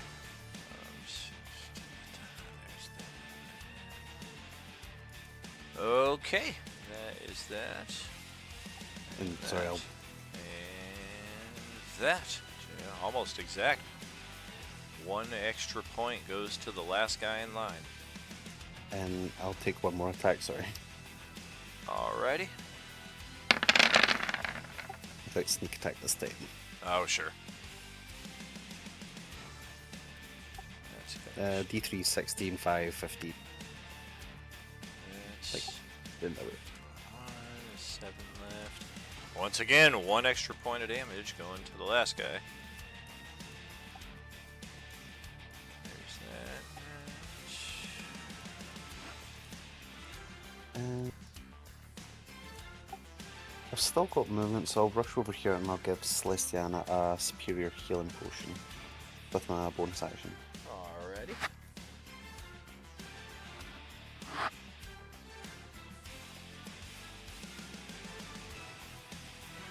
Can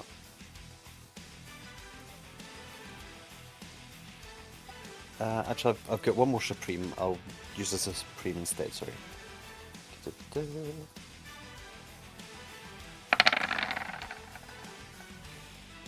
You get 44 back, Celestian.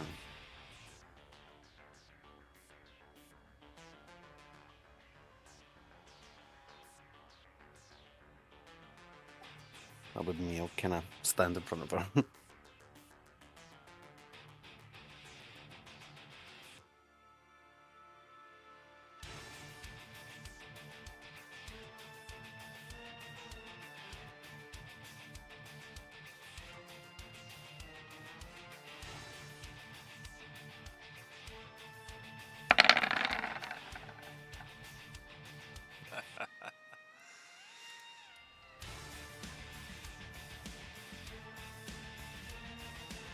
It's a strong smoke, Celestiana, but it's good for what ails ya.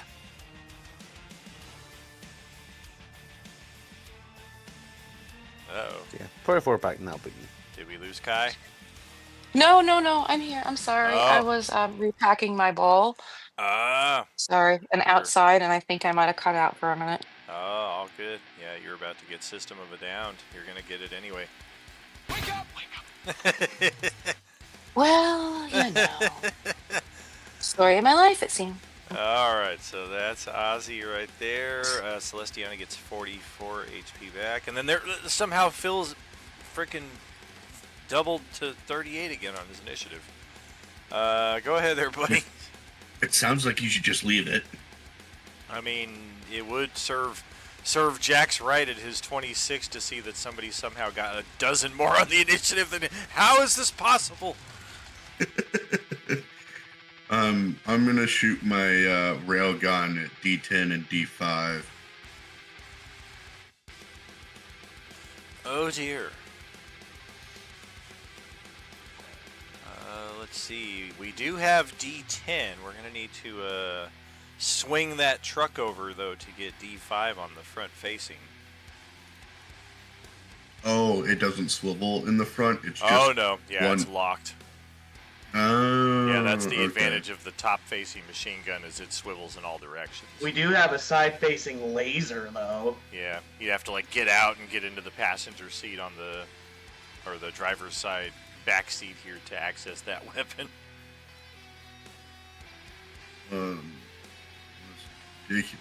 Okay, so I can get D10, but I'm gonna need to. Okay. So I guess I'll just. Who is someone on the swivel gun? Jay, as Fen, is currently on the swivel gun. And then is someone on the laser? Nobody's on the laser. You just kind of have to like do some awkward moving around inside of this thing to get over there. Yeah, I'll do that then, because I don't have any other movement necessary. And thankfully most everybody's kind of cleared out at this point, or at least half the party, so it's awkward, it's funny, it's comedic. If we were watching it cinematically, it would definitely get some chuckles, but yeah, you're good. I get a bunch of orc ass in my face while he changes seats. Exactly. You liked it, don't lie.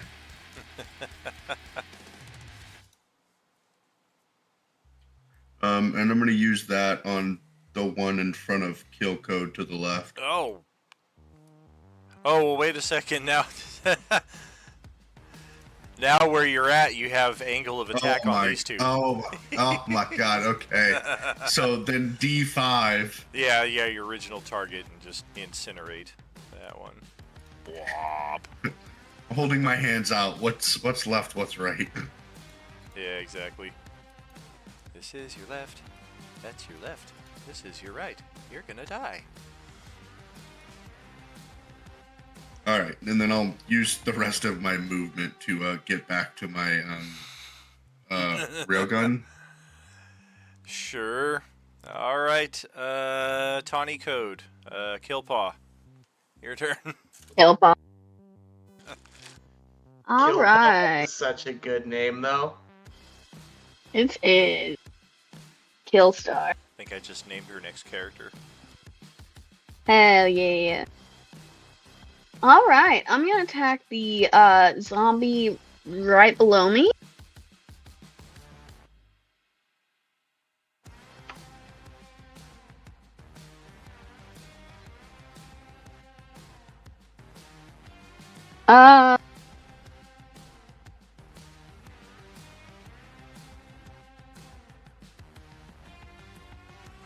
Oh yeah, okay, yeah.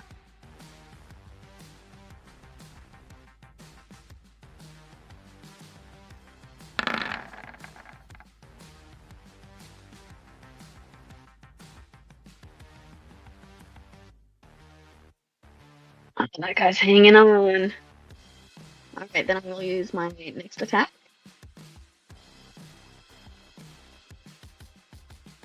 I'm gonna get him. That's right. She should have Orange Peeler, which would automatically Oh, cut yeah. through that. Those are and the some plus- upgrades that we're going to need to add in to a few of our characters, I do believe. And the plus 10 from Great Weapon Fighting.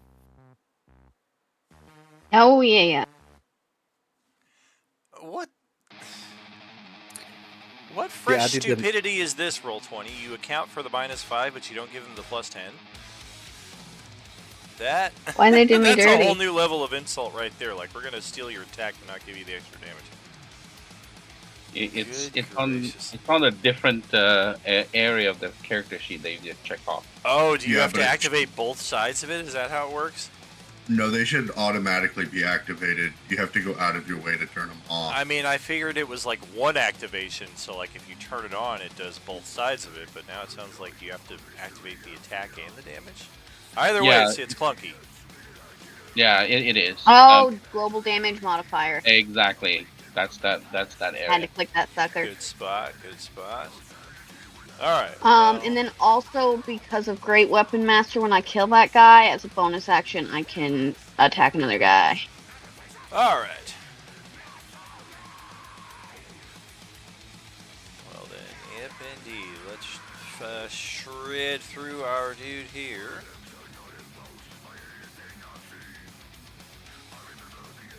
Unless you want to step over and get this guy. Nah, let's go for the guy next to me. He wanted to dance, let's dance. And then I should have one more attack now. I think that's it for Kill Code. All right. So there one. That right there. Yep. All right. So Bonjon is back in the driver's seat, literally. My turn. Or thereabouts, approximation. I'm gonna run over this last zombie. Bonk. Wait, that's Ozzy. What are you doing? Nah. It's like the it's like the slow motion Zamboni machine in the first Austin Powers movie. No! Get out of the way! Move! No! Did it work? Is it dead? Roll me 5 dice 6. Plus orange pillow. It is dead. Hilarious. That's it. That's my turn.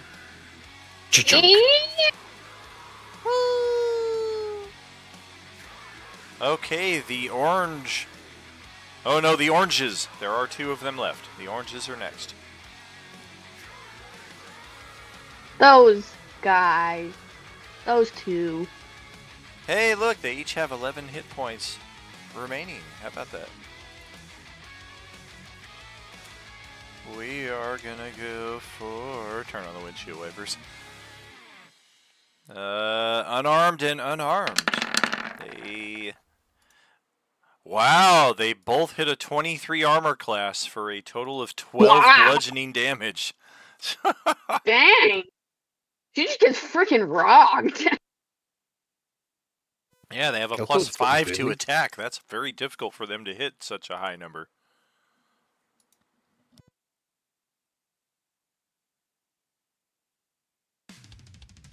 They're making a sick beat on her armor. A little bit. All right, Celestiana, it is back to your turn. Oh boy.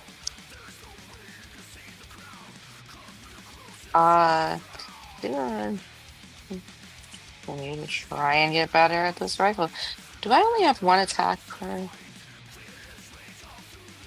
Unless you have the extra attack feature, which is usually something like fighters, rangers, paladins get. Gotcha. Okay. Doo-doo. Hey, that will hit. And we need to account for your orange peeler as well. So yeah, that will just shred right through that one.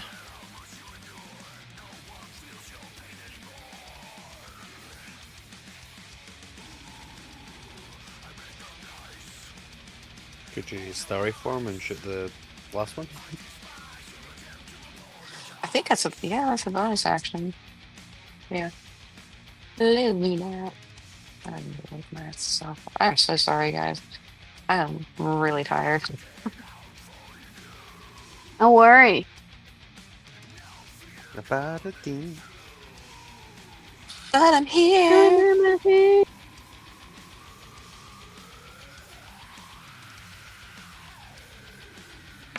Wow, that took far too long to find.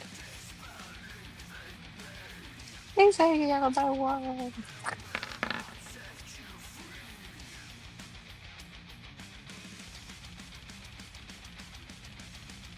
Hey, yeah, that. But the other guy there.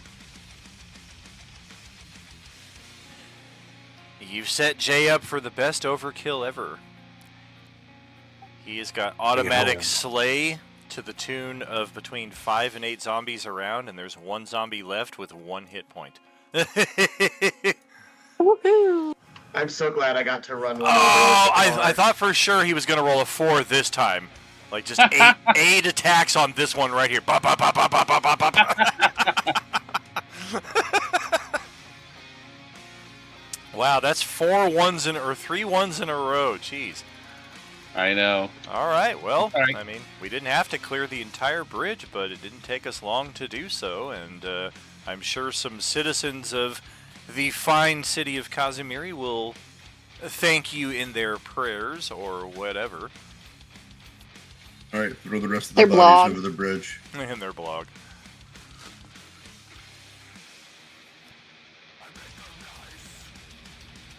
Yeah, there's a quite a stoic expression on Fenn's face, but you can see that she's actually quite pleased with herself. And I am thinking that the ass kickery is not quite over. We are going to get this show on the road a little bit more here. Let's first and foremost. We're in the middle of the road. What do you mean, more on the road? There we go. Oh, wait a minute. The zombies are Take the coming show with on two. the road. We're dragging him along on ropes behind us as a warning and And apparently Celestiana, too. Yep, oh everybody- gosh, that's right. he's Everybody, skiing back there get your ass on a onto that skateboard vehicle. or something. Whee!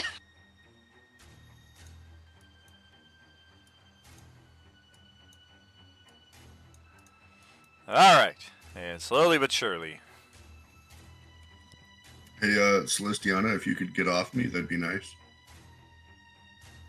Said no one ever. Passenger Princess Extreme.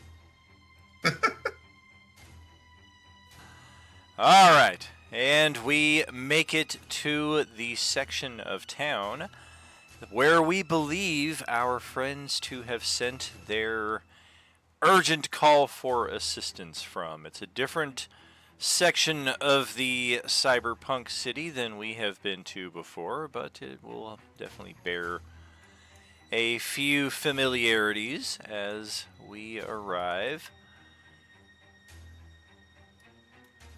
Oh dear. All right. Yeah, I suppose it would help.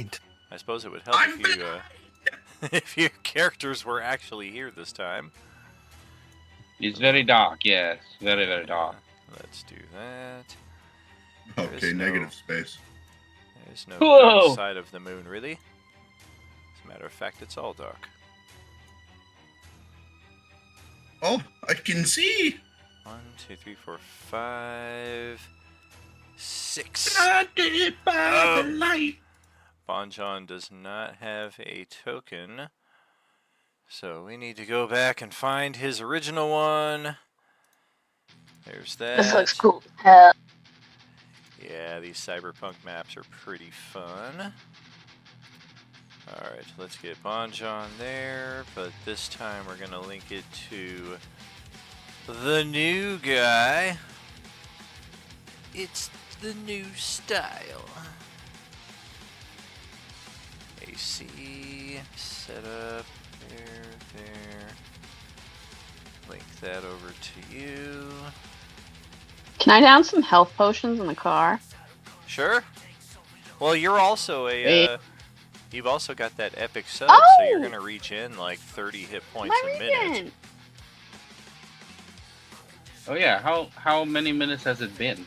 Yeah, maybe 5 minutes at the most, so any of you with that regen should be up to full by this point, and any of you that want to chug a potion between now and then have ample opportunity to do so. Dang, Celestiano needs that regen.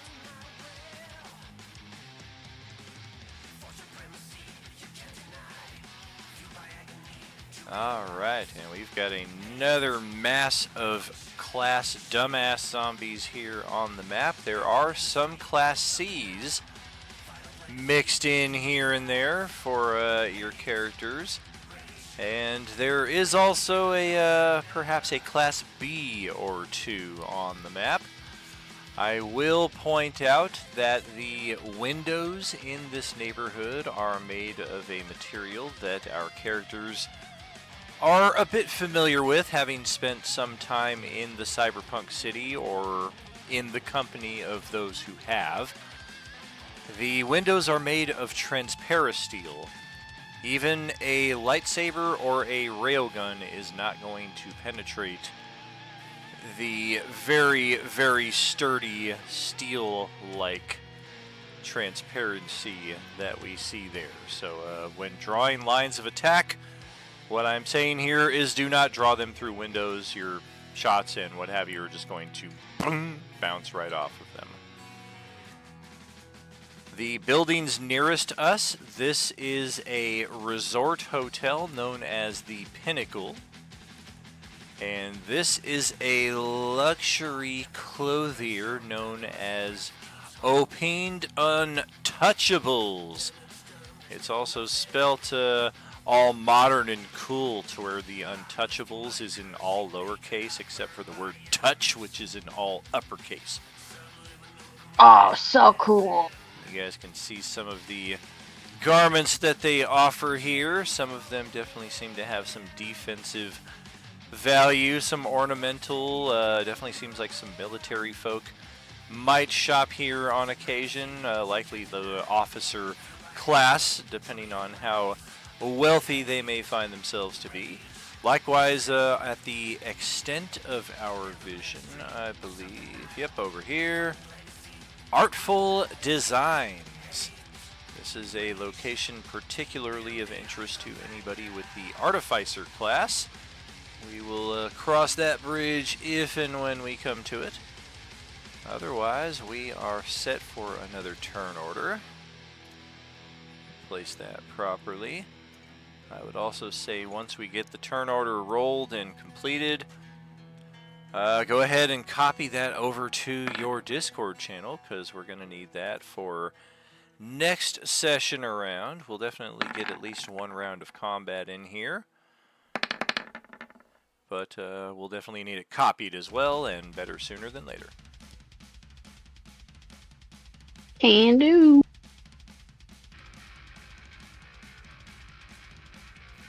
Thank you, thank you. Orange Class C. Where are you? Orange. Class C for Clueless. Oh, there's another horrible initiative. How about Class B?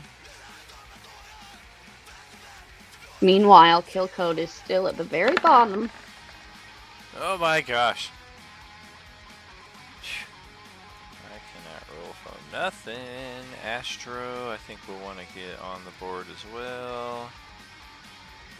If for no other reason than I have a habit of forgetting the NPCs on the initial map, and then we'll get like a month or two later on and somebody's like, hey, didn't we have such and such with us? Oh yeah. Why didn't you tell me back in June? Bonk. There we go. Astro on the board. I am the Astro Creep, a demolition style Hell American Creep, yeah. I'll take that. Okay, 5. 7. Point. No. 7.14. Wow, kill code is at the bottom of the initiative. Even Astro got a higher turn order. But I think I think we're missing a few people. There's only 8 in the turn order, and 4 of them are me. Sorry, 1 second. No problem. I'm having like this slowness going on. 1 second. Oh, gotcha. Who else are we missing? I think Bon John Bovi? Did I need to roll initiative again? Yep. Hold up, geez. And there's that natural 20. And look at that, how it showed up for your initiative. 999999998. Oh my god. Oh my, yeah. Never get out of it, man. Wow. And you know the sad thing is you still go before kill code on a natural 1. That sucks, buddy. You should get better decks.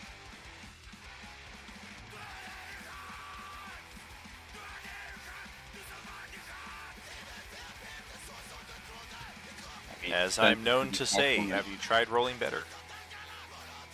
Yeah, get good. Skill issue.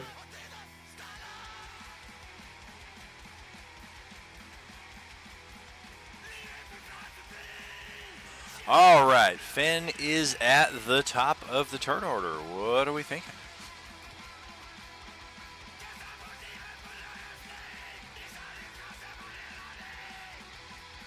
Oh, okay. A little bit better than the last time.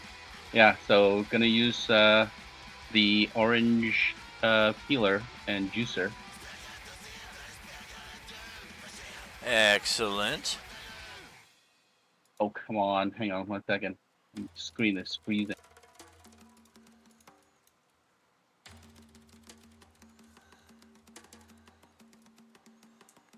Are you playing from Marrakesh again? No. All right. Okay. So.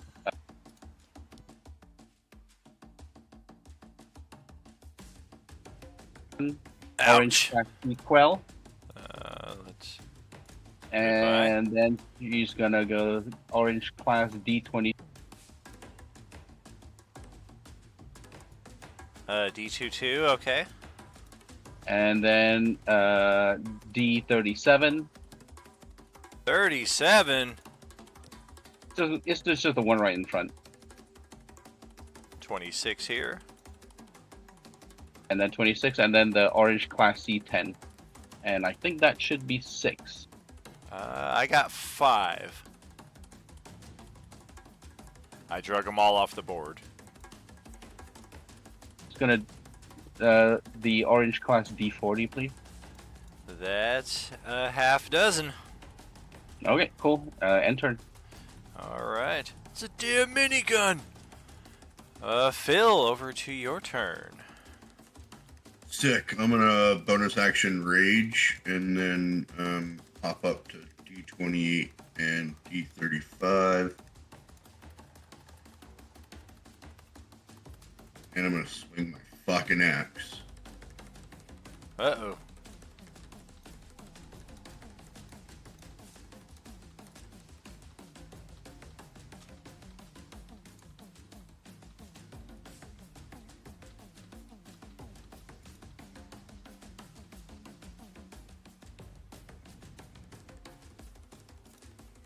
That one's at 28.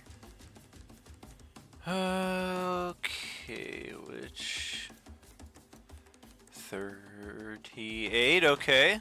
Well, we're still holding on just barely after that. Horseshit. I'm gonna do my next attack at D35. Okay. That's the Mark Hamill zombie. Well, you're getting a little better, but this one's holding on with 2 HP. Oh my god. 42 is their max. That'll end my turn. Alright. Let's check in with Celestiana.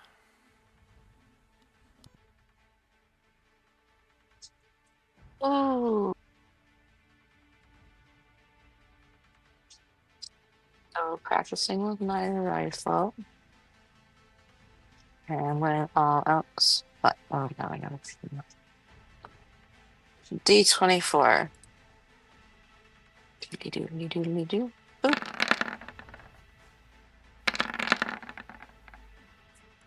What the actual? Alright. Not so good there.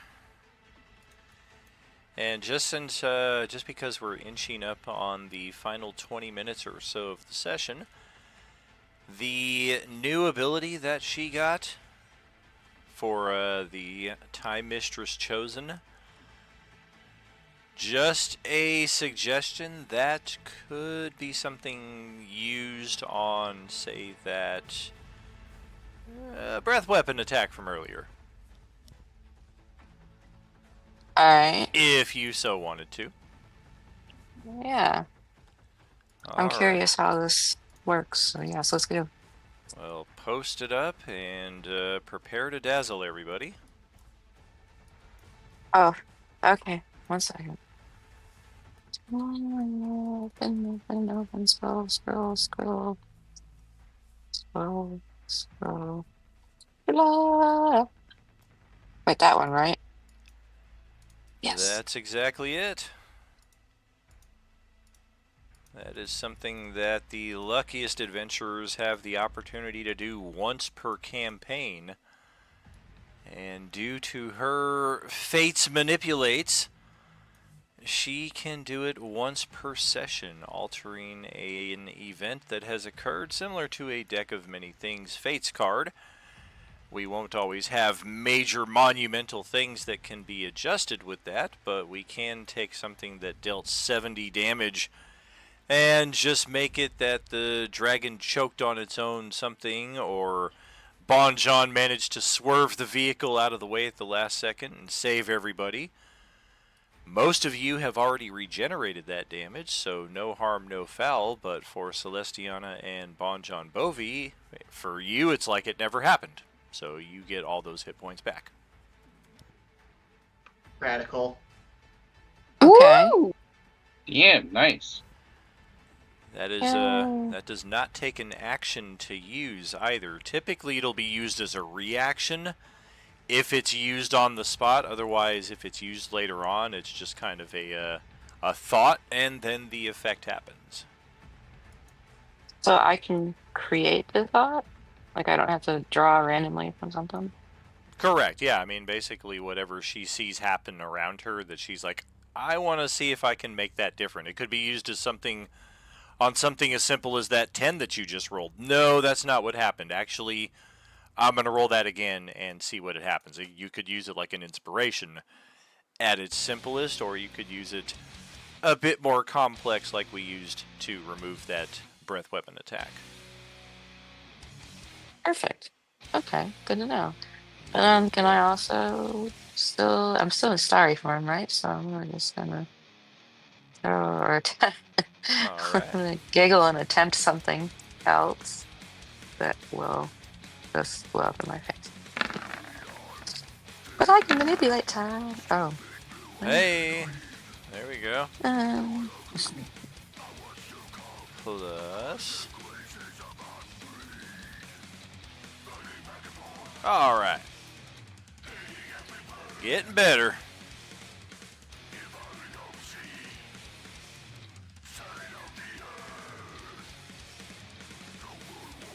And with that, Okay, we I'm can good. pass it over to Ozzy.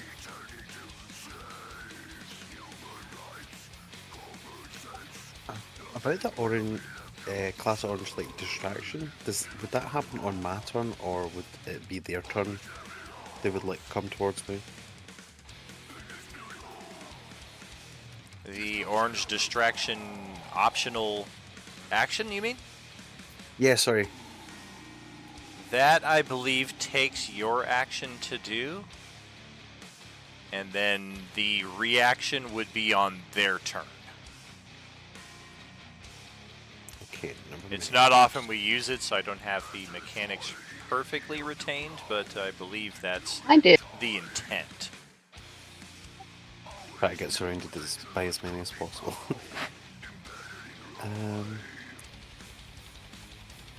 Yes, your action being spent on intimidation, performance, or some other charisma-based skill. As well as placing your character somewhere in the open where they can get you. You can't just fly above them 50 feet and be like, nah, nah, nah, nah, nah. Rooftop could potentially work as long as they can get to you. And anybody can do this at any time. I thought you could use a bonus action as well, sorry. I'll just go here. And I'll try attacking one of these. Alright. Oh, and since you've brought him into the field of vision, I need to draw everybody's attention real quick over to here. We all know this one. That's the Bing, bing, bing, bing, bing. yeah, that's the rich orange right there. Whoever gets the killing blow on that one gets 1,000 gold pieces immediately in their character's pocket. It's really funny. I'm just kidding. But yeah, I'll go here. I'll attack one. I'll try and use Orange Peeler and Orange Peeler 2 to kill them. Alright. Add all the fixings. Wow, you missed. AC is a 14. Oh no, I wouldn't have advantage. I'll burn an inspiration to hit, sorry. Alright. I mean, if you want, I can give you a force point. Oh, I can use a force point as well. I'll use a force point instead then, sorry. Yeah, and here's another thing. You guys are the third and final table to have this very unique distinction. Today is both the first and last session of the month. So you can use all your inspos and hero points and they'll recharge starting tomorrow. Force Ooh. points. Catch up. Force points, force points. 109. Who's where are we starting here though? Because 2 are going to be down and 1's going to have a shred.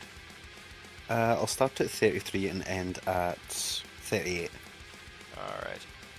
I guess more importantly, is there a second attack? Because if so, that's kind of a moot point, me even asking that.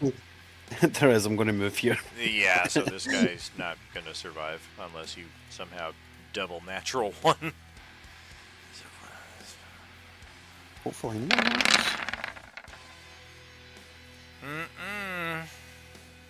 I did almost miss.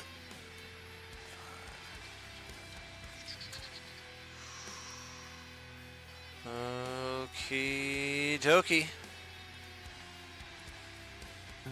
And that will be me. Alright. Let's bring it over to the orange class dumbasses.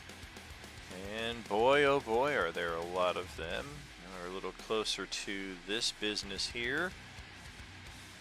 Doesn't look like there's anybody or anything going on inside through the transparent steel that we can see, but the facing on the outside would tell you this place is called Maudlin's.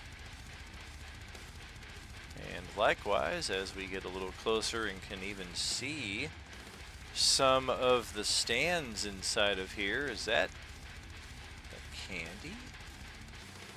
This place is called Indulge Confectioners. Does indeed appear Ooh. to be. Oh, fan. It would indeed appear to be a candy store.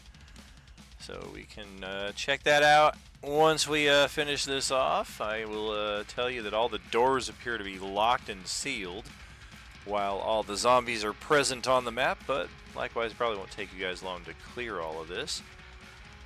Let's check though. Dumbass zombies. I guess 24 will come up here after having been shot by Celestiana. 29 is kind of feeling a bit of the same. Yeah,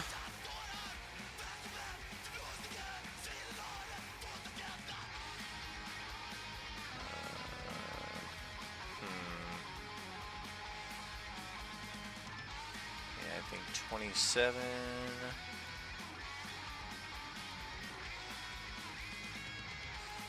50-50. 8. All right. Well, she's not sure how she got this one's attention, but this one runs all the way across the plaza to also try to get at Celestiana. And this musty smelling zombie over here is going to carry its money bags over to the front of the Humvee. And looks like against all logic, it's going to try and take an attack on the Humvee. Apparently it's going to try to peel that 222 HP away and get it one or more of you inside. Wants to turn it into a Cybertruck. Oh, God. And I think, yeah, we're at least tactical enough to try to get around the dude here, to which, yep. Do it. We got more class dumbasses over here, right here. The windows are fragile. D51, yep, we got enough room for a full swarm. D42, enough room for a full swarm. These ones right here have not been sufficiently drawn away. They apparently are banging on the door. I want candy, bubblegum, and taffy. Likewise, yes. Skip to the sweet shop with my sweetheart Sandy. And then 31. I think we're going to go pound on the door here at Maudlin's.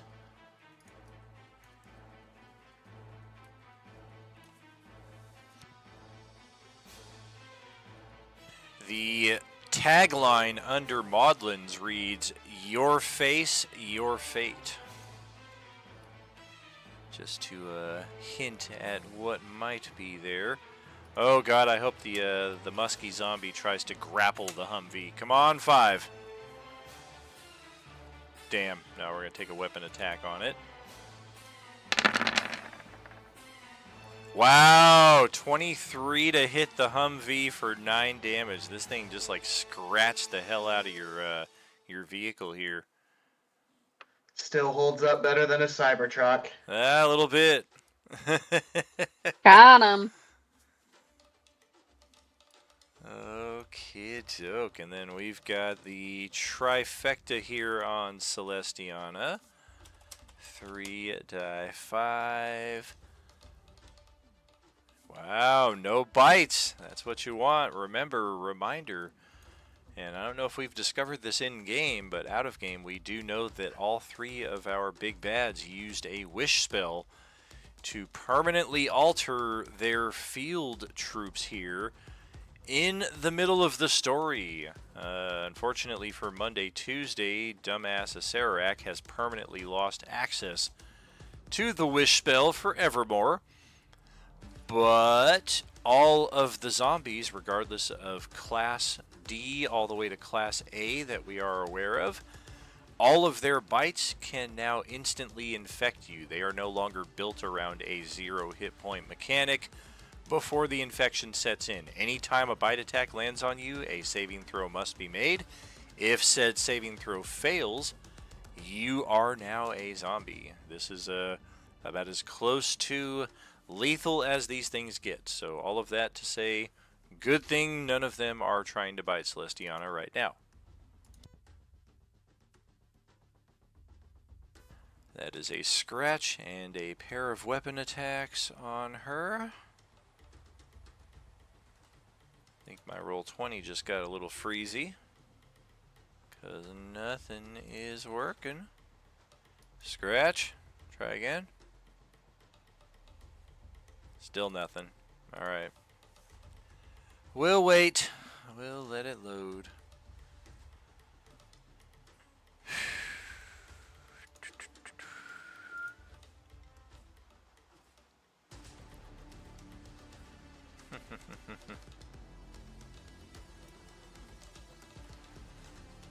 What's this about, sweethearts? Oh my gosh. Oh yeah, my roll 20 is completely frozen out now. I got no manipulation here. Shoot, shoot, Guess the shoot. zombies lost their turn. I mean, I can't even advance the turn order to make that happen. It's stuck on damn. their turn. If anything, now we're now locked in this moment with them for eternity. Alright, I'm going to try manual close. And come back in.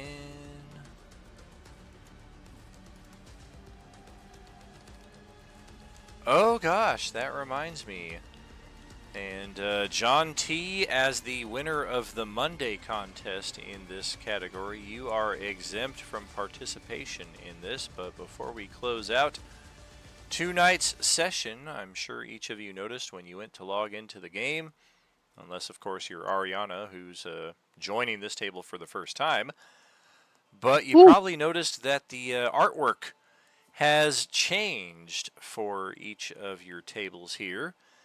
And the question for a little special bonus for your character here: who are the characters depicted in the new artwork for your Roll20 game page here? Again, John T is exempt from this. He is the one who got the Monday question correct, beating out John Banks by, I think, 8 minutes yesterday morning. Two of you were pretty quick at answering, and then I got a third answer also correct today, actually. Probably because I didn't announce that there was a winner. But yeah, go ahead and send me your answer if and when you have it, if you want to participate for a little special bonus. And hopefully I am able to load back in here. I was trying to vamp and delay as long as I could, and it's still being... Oh, nope, now we're in. Okay.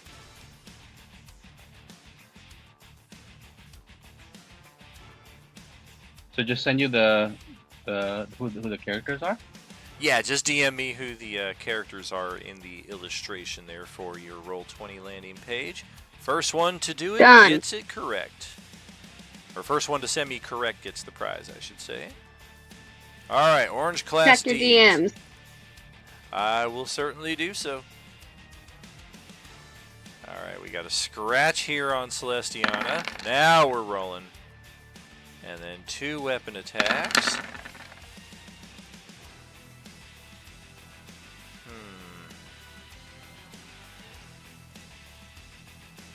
I feel like I've asked this a dozen times over the last year. Is her armor class really a 12? I'm a princess.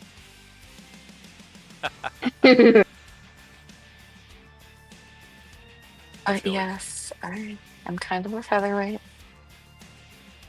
I have tried to bump it up. Check here.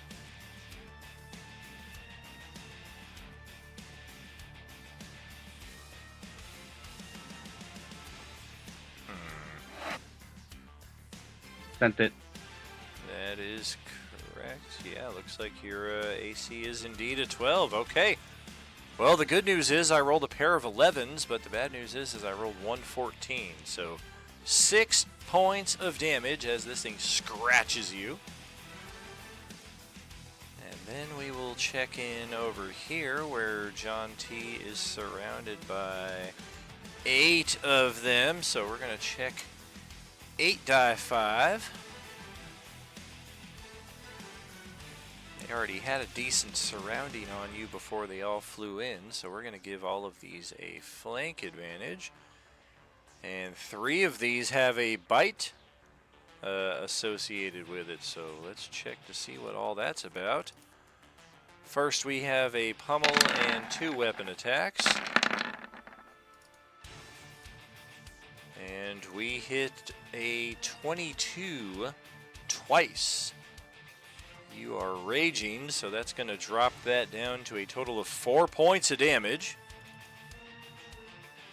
And then we've got 2 bites and a grab. All of those will miss. And then we've got a bite and a grab again. The bite is going to hit. 23 to hit for 6 damage. You'll take 3. And then a con save. DC is 18.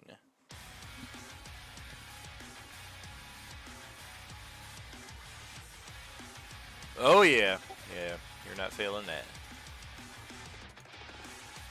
Slight sensation of sickness for a brief moment there.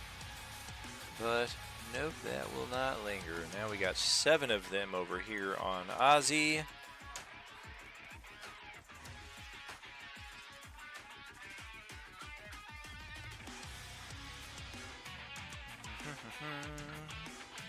Oh gosh, bite, scratch, bite. Let's try that. Bite, scratch, bite. Nope. Grab, grab, scratch. Nope. And a bite. Also a nope.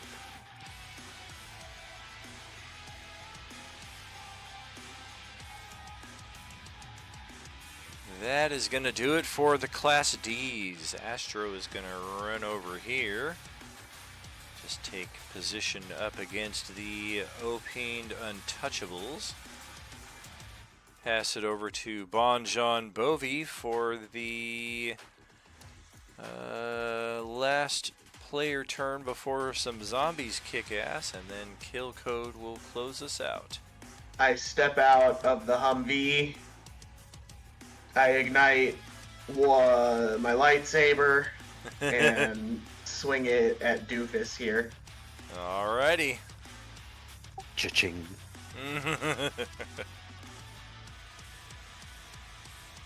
That's a hit, and we are also missing the orange peeler bonus on there, so that's actually one hitter quitter. And 1,000 gold pieces in your pocket.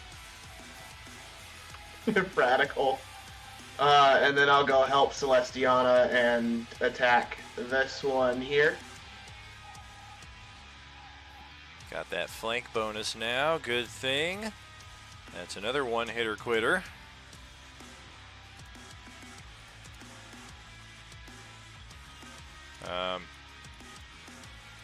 Oh. And another one.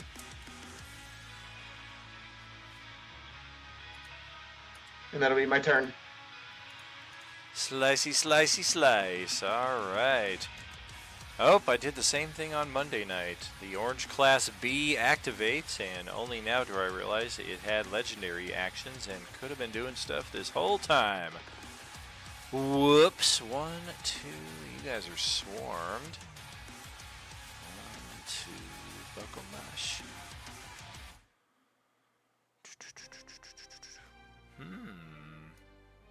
There's 2 of you kind of out in the open. I wonder who it'll be. It's gonna be me. It's gonna be me. Well, damn. Looks like Class B is coming up around the corner and going right after Celestiana. Reminder about the Class B zombies. They have the Bloodlust ability, which is reflected with advantage on all attacks versus living targets. They are particularly efficient at tracking and slaying the living. They also get 3 attacks every round, and unlike their lesser zombie kin, they do not randomly roll for their attacks. They are more tactical and meticulous in how they choose to assault their prey. So in this respect, we're going to go with a pummel, then a weapon strike, and try to finish it off with a bite. And oh dear. Actually, no. We're going to change this up a little bit. It's a new ability. And actually, it's not even a new ability. It's a long-standing one of the Class B that we have not seen applied until just now. We're going to go with a scratch, a pummel, and then a bite. The scratch and the pummel have a 1 to 2 adjacent targets for the target area. So we can scratch Bonjon and Celestiana and pummel both of them with the same exact attack. Double attack output. That's going to miss both of them with the scratch, though. It does use the same attack result for both ACs. And then that's a 23 to hit both of you for 8 damage.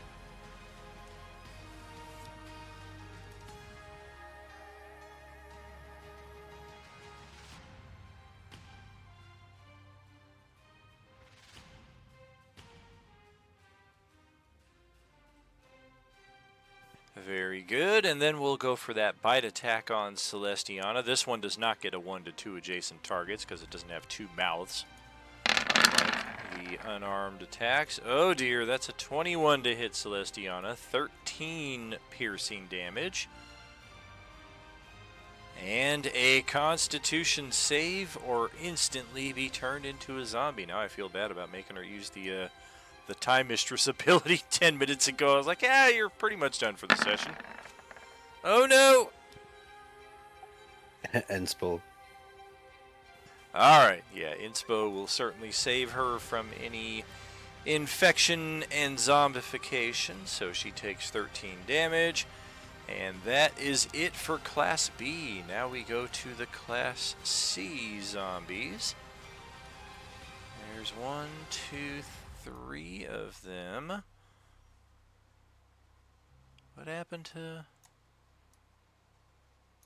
Oh, there you are. Never mind.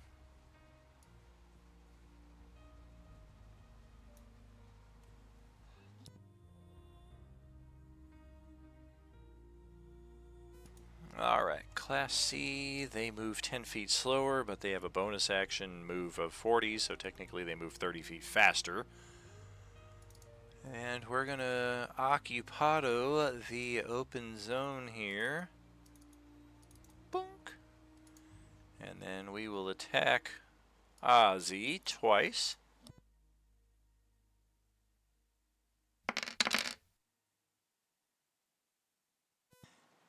A weapon attack and a bite. Oh dear.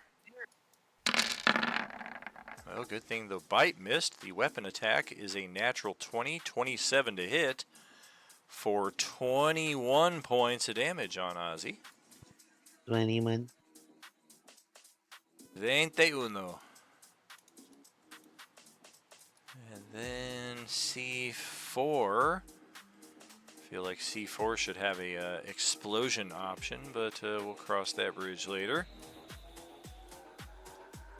You are closest, and you are within range, so we're going to squeeze into that spot.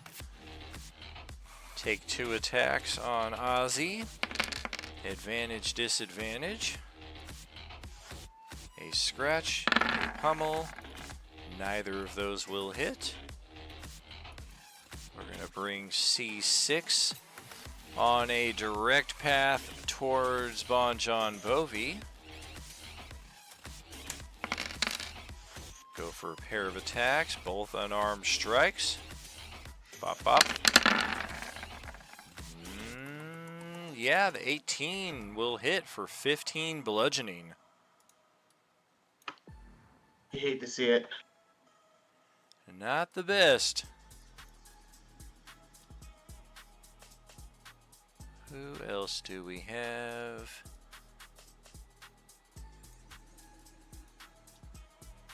Looks like C11. I feel like we should spread the love here and get into squeeze position there with Mark Hamill zombie, and we'll go after Phil a pair of times here. Scratch attacks on both. Scratch, scratch. Damn! 22 and 21 to hit. You're raging, so in total you take 6 damage off of both of those attacks. And that is it for Class C zombies, I do believe. Yep. Alright, so finally it is Ariana's turn to close out the round and our session. Woo! Alright.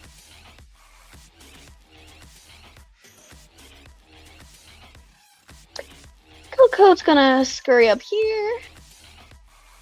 And she's going to attack the zombie next to her. Or actually, with a bonus action, she's going to activate her flame sword. Okay. Then she'll attack. And hopefully this weapon is right.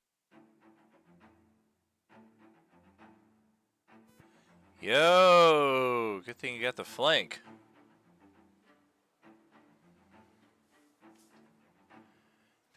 And then I'll have one more attack.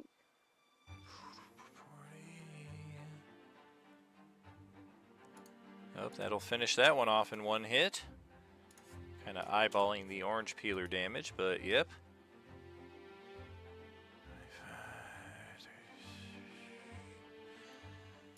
And a bit of the same for the next one.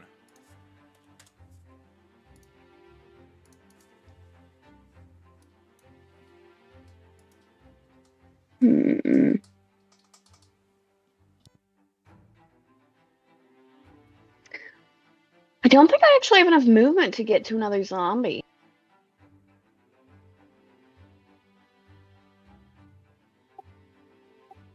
Just throw your Yeah, it was flamethrower. 30 feet to get there. Yeah. So I guess I'll just look really angry and tired.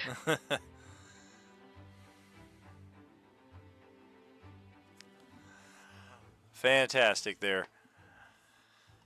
And we've already got our initiative copied over, so we can send this back to our startup page. Dun, dun, dun, dun, dun, dun. We'll get that. I should join you over there. And we'll get our stream sent over to the closing out. And that's a wrap for session 23 here, friends, on Thursday night as we jump back into Cyberpunk Waterdeep.